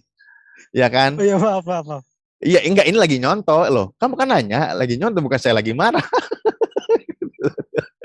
Iya, lanjut, lanjut, lanjut. Tadi Iya. tadi Ustaz Alif, tadi kan bikin pertanyaan seperti itu karena dia ada salah paham terhadap ilmu hukum dunia. Karena di hukum dunia itu jelas-jelas Damian itu tahu bahwa niat, ya kan, niat buruk itu selalu punya hukumannya tersendiri. Itu di dalam hukum dunia. Tapi yang Damian lupa, bagaimana orang mengetahui niat buruk itu setelah ada kasus, gitu loh. Jadi kalau belum ada kasusnya, maka belum terjadi keputusan atau penglihatan terhadap ini niat buruknya, niat awalnya ada di sini, ini modusnya di sini, itu dalam hukum. Nah, tapi ketika coba Demian kembangkan, ada satu lagi yang bisa dipakai untuk menjawab Demian. Bahwa gini, Demian tadi nanya, lah kalau hati kita mengancam atau berniat membunuh, nah terus tersebar ke umum, ya kan? Terus jadi apa itu? Ternyata yang perlu dijawab ke Demian bahwa kalau di dunia, hukum yang dijatuhkan pasalnya bukan pasal pembunuhan, tapi pasal mengancam. Jadi sudah beda pasal, itu. Jadi beda. Iya. Makanya karena apa? Karena tempatnya niat itu di hati, dalam. Orang per orang tidak akan pernah tahu. Allah tahu, ya kan? Tapi ketika belum mendatangkan mudarat kepada orang lain, maka dia belum dihukumi dosa, gitu loh. Baru ada kepada dia peringatan-peringatan yang lain. Saya merencanakan pembunuhan hari ini. 10 tahun kemudian, orang yang mendengar saya membuat perencanaan pembunuhan itu membunuh orang itu. Nah, di situ baru saya kena masalah, gitu loh. Tapi kalau saya sudah hapuskan, oh tidak jadi, tidak, saya tidak ajarkan kamu untuk membunuh. Berarti tidak ada masalah, kayak gitu loh. Lepas dari kita. Itu begitu. Pasti Demian ngerti ya? Iya, iya, iya. Ya. Lanjut Demian. Cuman yang saya gagal fokus itu yang tadi Kang Alif bilang kan, bahwa merencanakan itu, misalkan merencanakan pembunuhan itu adalah tindakan yang salah. Nah, Ya. cuman masalahnya dosa itu nggak dicatat karena Enggak. belum dilakukan.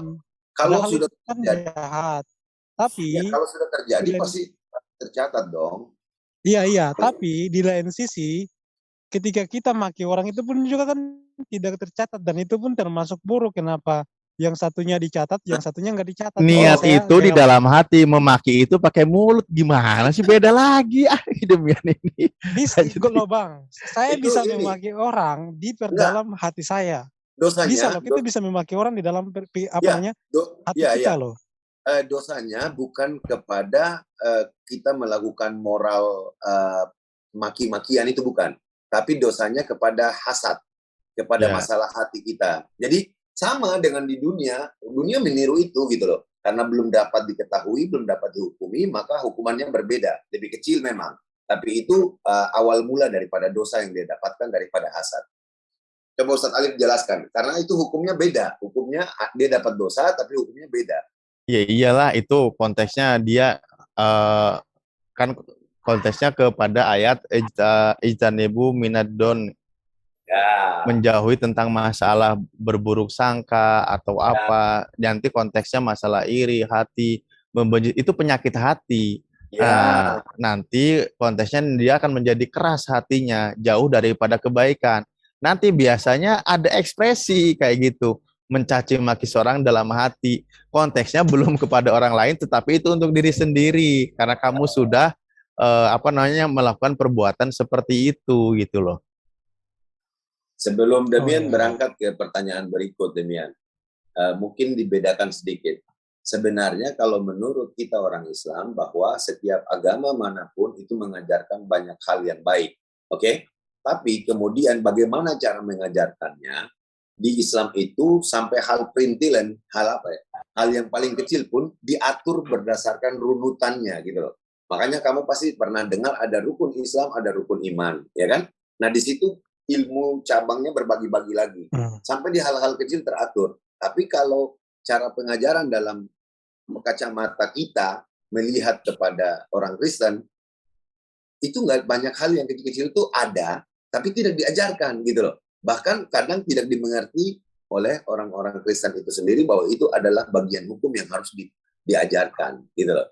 Nanti Akhirnya dia hanya bersandar ke Oh. satu aja, kepada tadi apa itu Demian bilang Ustadz Alif, hukum kasih ya.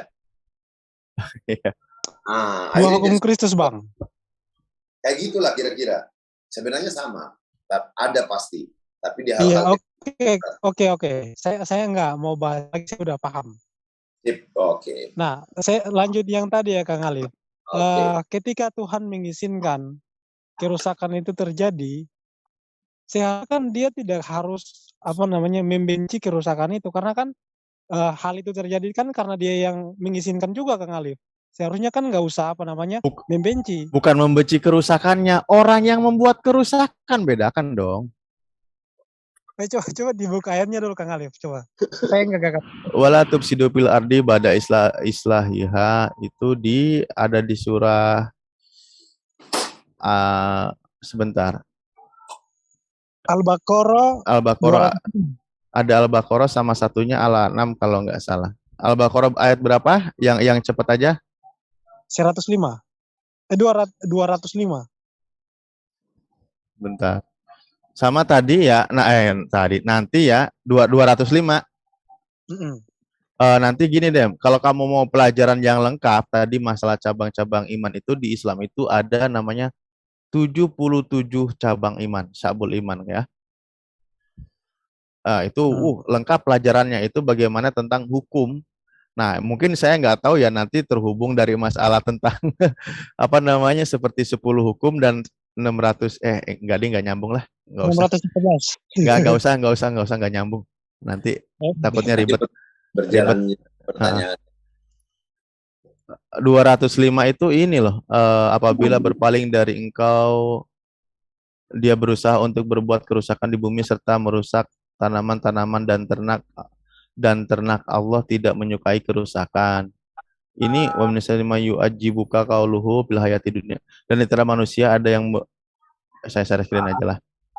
Sebenarnya konteksnya yang larangan masalah berbuat kerusakan itu ada gini kan, dan di antara manusia ada yang pembicaraannya tentang kehidupan dunia mengagumkan engkau Nabi Muhammad SAW dan dia menjadikan Allah sebagai saksi atas kebenaran isi hatinya, padahal dia adalah penentang yang paling keras. Apabila berpaling dari engkau atau berkuasa, dia berusaha untuk berbuat kerusakan di bumi serta merusak tanaman-tanaman dan ternak. Allah tidak menyukai kerusakan. Al-Araf, Ustaz. Oh iya, Al-Araf di ayat 50-an ya? 50. Nah, pertanyaan kan Kang Ali, 56 kan ya, 56. Iya, di ayat 50-an, 56, 57 itu. Gimana deh? Pertanyaannya kan masih masuk akal itu. Kan Ya, Tuhan kan yang mengizinkan hal itu kan, tapi lain sisi dia membenci kerusakan tersebut. Nah, itu gimana itu? Iya, Allah izinkan peristiwa itu terjadi karena perbuatan mereka. Allah membenci kepada orangnya yang melakukan itu. Makanya tadi konsepnya kan Allah tidak merubah suatu kaum sehingga dia merubah dengan caranya sendiri. Jadi ketentuan Allah itu, izin Allah itu hadir ya ketika orang itu melakukan perbuatan sesuatu itu di dalam hukum yang sudah Allah terapkan di muka bumi. Salah satu contoh, misal begini kan, ketika hukum di bumi ini namanya hukum syariat itu kan, atau hukum adat ya. Ya misal begini, memukul, dipukul itu sakit, itu udah ketentuan gitu. Ketentuannya memang begitu aturannya, ketentuan Allah yang sudah memang diterapkan demikian. Nah, ada nggak ketika peristiwa itu Allah izinkan terjadi tapi tidak sakit? Ada. Karena Allah Sang Maha itu menentukan, terserah Tuhan itu. Nggak bisa diutak-atik gitu loh. Misal begini, yang namanya dibakar api itu kan pasti hangus. Itu ketentuan aturan dari Tuhan, dan itu ketentuannya seperti itu. Takdirnya seperti itu. Nah, ketika kamu demikian masuk ke dalam api, kamu akan hangus terbakar. Nah, bisa nggak Allah jadikan sesuatu yang dibakar itu tidak hangus? Bisa saja. Orang Tuhan yang mengendalikan kok. Seperti ketika peristiwa Nabi Ibrahim atau siapa atau beberapa yang lain lah contoh-contoh kayak gitu. Makanya konsepnya segala sesuatu di muka bumi ini peristiwa yang terjadi, daun yang jatuh dari pohon pun tidak luput dari izin Allah gitu. Menunjukkan bahwa innallaha ala kulli syai'in qadir, bahwa Allah itu maha kuasa atas segala sesuatu yang memang tidak ada yang bisa mengendalikan. Di sini konsepnya kemahaan itu maksudnya gitu loh. Ketika yang lain terjadi memang ketentuannya demikian, ya itulah, tetapi ada di sana yang berperan itu Allah Subhanahu wa taala mengizinkan peristiwa itu terjadi. Ketika Allah tidak mengizinkan sesuatu itu terjadi, walaupun orang itu mengusahakannya, ya itu bisa saja sesuai dengan Allah kehendaki. Contoh aja begini nih, ini contoh begini Demian, contoh yang paling simpel dan membuat kamu pasti sulit di sini. Demian, per detik hari ini nih, peristiwa bisa saja terjadi di antara dua pilihan. Ini salah satu contoh. Misal, kamu memutuskan diri untuk menjadi mu'alaf dan bersyahadat. Atau kamu justru akan membantah dari Islam, kamu memilih tetap Kristen.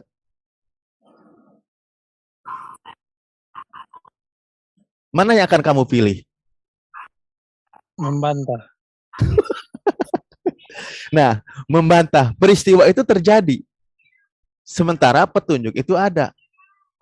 Allah izinkan peristiwa itu terjadi. Allah izinkan itu. Peristiwa ini terjadi, Allah izinkan. Tetapi Allah tidak menyukai apa yang kau perbuat. Dan bisa Berarti saja. Tapi saya kurang ngerti nih Kang Alif. Berarti kalau saya bilang enggak pun itu ketentuan ya? Iya, ketetapan Allah sesuai dengan jalan yang engkau pilih, tapi ada konsekuensi. Kan gitu. Oh gitu ya. Sekarang begini, kamu memutuskan hari ini bersyahadat, misal. Itu ketetapan siapa? Bentar. Pasti akan makin bingung. Antara Saya lagi dipanggil nih, sorry ya. ketetapan Allah. Ketetapan Allah. Nanti saya bilang gini, lah itu kan kau yang milih. Nah kan, makanya segala sesuatu itu ada yang berperan. Allah yang menetapkan, mengizinkan sesuatu terjadi, peristiwa itu terjadi, itu Allah izinkan. Nah, perihal masalah nanti baik dan buruk, itu perbuatanmu. Nanti akan kembali kepadamu, gitu. Dan Allah tidak menyukai perbuatan buruk itu. Nah, bagaimana ketetapan Allah itu terjadi, Allah sukai, Allah ridhoi, kau juga ridho.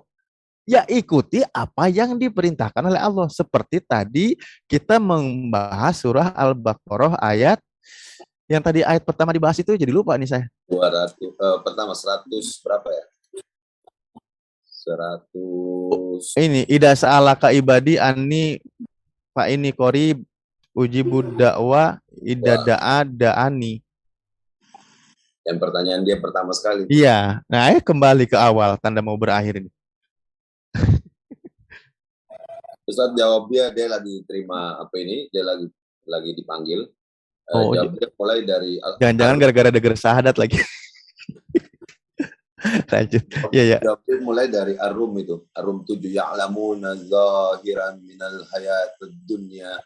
Dan mereka hanya mengetahui yang lahir nampak di muka bumi, sedang mereka tentang kehidupan akhirat adalah lalai. Itu dari situ nanti berurutan terus turun sampai di hal-hal yang dia tadi bingungkan itu, antara keputusan dia ataukah itu ketetapan Allah begitu. Berangkat dari situ enak juga. Itu kan sebenarnya ada juga yang di Al-Baqarah ayat-ayat akhir juga itu kan mengenai. Udah balik dia, Ustaz. sorry, saya lagi disuruh soalnya nih. Iya, saya tanggapi ya. Kalau dari penjelasan Kang Alif itu mengenai ketika kita mau melakukan kejahatan itu, Tuhan itu bisa menetapkan dan juga bisa istilahnya seperti Tuhan bisa melancarkan perbuatan kita dan juga bisa melancarkan. Bukan melancarkan lah. Tapi Tuhan sudah menetapkan itu.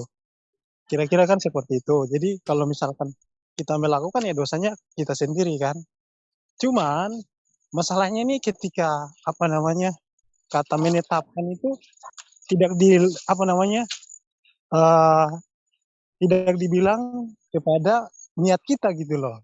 Karena kalau menurut saya jika Tuhan itu dibilang bahwa menetapkan berarti segala sesuatu yang niat kita, terus kemudian ketika kita melakukan kejahatan dan segala sesuatu, ya berarti itu semua kan Tuhan yang menetapkan itu. Nah, apakah kan ini nanti timbul pertanyaannya lagi yang sering kali kita tanyakan selama ini. Apakah Tuhan apa namanya mengizinkan kejahatan? Apakah Tuhan menciptakan kejahatan? Begitu. Sekarang begini Demian, kalau ada peristiwa kejahatan di muka bumi terjadi, kalau itu atas siapa yang mengizinkan itu terjadi? Yang Kalau bukan mengizinkan Tuhan. orang yang melakukan kejahatan kalau dalam Ah, iman saya. Dia kan yang merencanakan, dia yang membuat. Jadi bukan Tuhan yang membuat, tapi dia sendiri yang melakukan kekerasan. Dan iya, iya, bukan Tuhan benar yang berbuat, tetapi kenapa peristiwa itu terjadi? peristiwa itu terjadi karena manusia kan diciptakan dan segala alam semesta dia sudah diciptakan apa namanya seperti itu kan Kang. Nah, sekarang begini loh, Dem. Katakanlah kita tanda kutip dulu oknum ya. Maksudnya gini, ada nggak orang-orang tertentu dalam keyakinanmu berbuat jahat itu? Ya pasti ada dong. Ada, melakukan kejahatan, pembunuhan itu kan ada. Seperti juga tadi saya contohkan di versi kami kan gitu. Peristiwa itu terjadi. Tuhan suka nggak dengan peristiwa itu? Enggak. Tidak suka kan? Kalau Tuhan tidak suka, kenapa nggak di ini aja? Jangan gitu.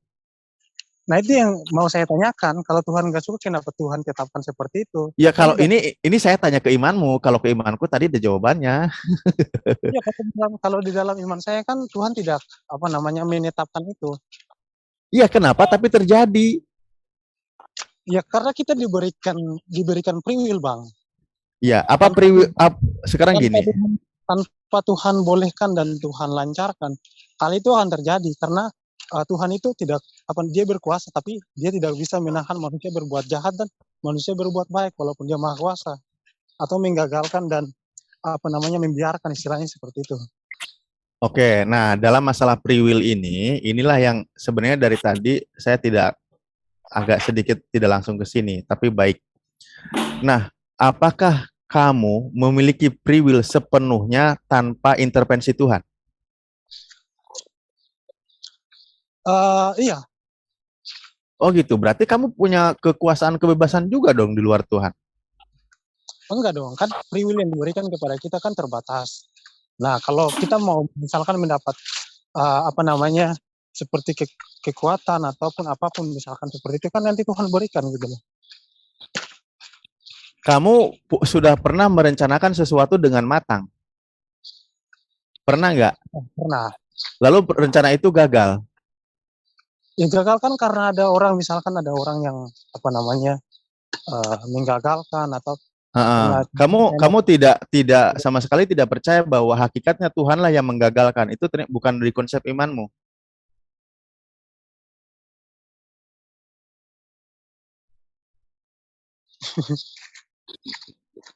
Sebentar ya, saya lagi di jalan nih, lagi ada.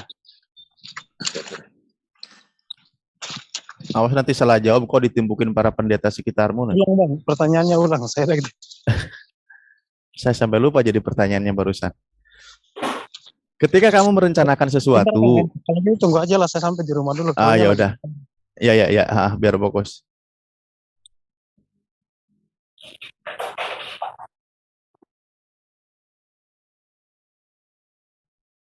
Ya, sebenarnya kalau kita di Islam itu memang memahami dua konsep syariat dan hakikat kan gitu. Kita itu berjalan di atas syariat. Hakikatnya Allah yang menentukan.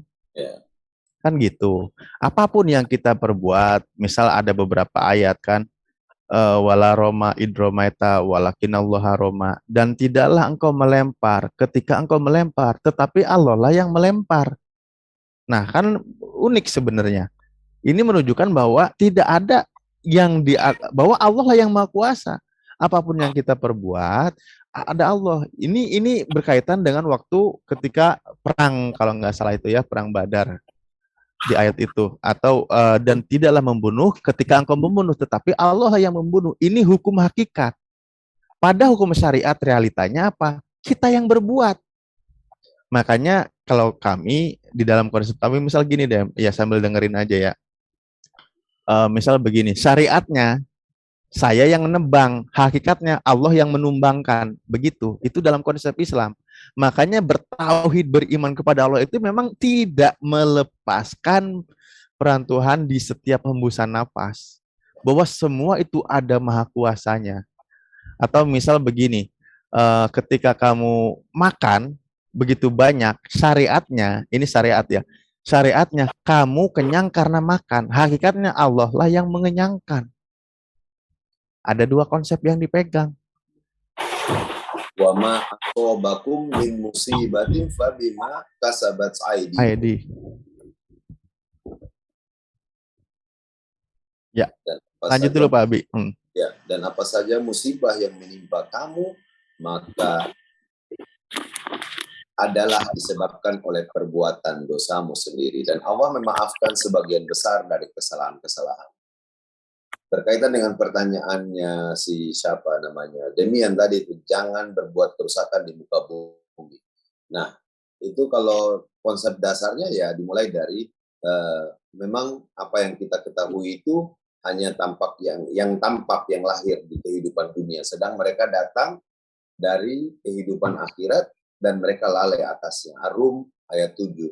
Ya, artinya di sini sebagai contoh dalam memahami kata arti kerusakan di muka bumi yang sebenarnya. Sementara ini banyak orang, tidak terkecuali kaum muslimin, yang mengartikan kerusakan di muka bumi hanya sebatas pada hal-hal yang tampak, seperti bencana alam, kebakaran, pengerusakan hutan, dan lain sebagainya. Tapi lalai bahwa akibat dari perbuatannya pun ikut membuat kerusakan alam di muka bumi. Ya, tapi ini sebenarnya lagi kayaknya panas juga ini ke sini nih. Cuman sayang sekali udah 2 jam dan mau sholat dulu ini. Atau Bapak Pak Ustadz sesi berikutnya nanti kalau dengan saya dan disambung dengan yang lain dulu aja kali ya. Iya. Mau tak izin asar dulu. Ya, habis Ustadz Alif sholat baru balik, nanti lanjutkan ke pertanyaan tadi. Pertanyaan tadi biar Ustadz Alif aja yang jawab. Nanti dia kasih pertanyaan yang lain, insya Allah. Kalau nggak biar penasaran di sesi kapan lagi aja, malam atau apa Oh gitu. iya, boleh juga ya. Kalau dengan saya masukkan, tapi kan kalau masih dengan yang lain ya silakan gitu. Betul, bisa juga begitu. Ya, saya izin mau asar dulu ya, karena udah ini masuk. Nanti sampaikan ke Demian. Iya. Oke. Ya udah, saya pamit undur diri dulu aja ya. Maksudnya undur diri dari ikut, nanti dilanjut ke yang lain. Ya, Saya mau terima kasih juga kepada Demian. Dia tuh satbam sama dia. Mohon maaf ya Demian kalau ada yang kurang berkenan ya. Oh ya mungkin ada yang lagi live ya. Saya nggak berani pamit ya, nanti aja. Ya. Itu jawaban sebenarnya sudah masuk. Jadi Allah tidak akan merubah suatu kaum kecuali kaum tersebut mau merubahnya.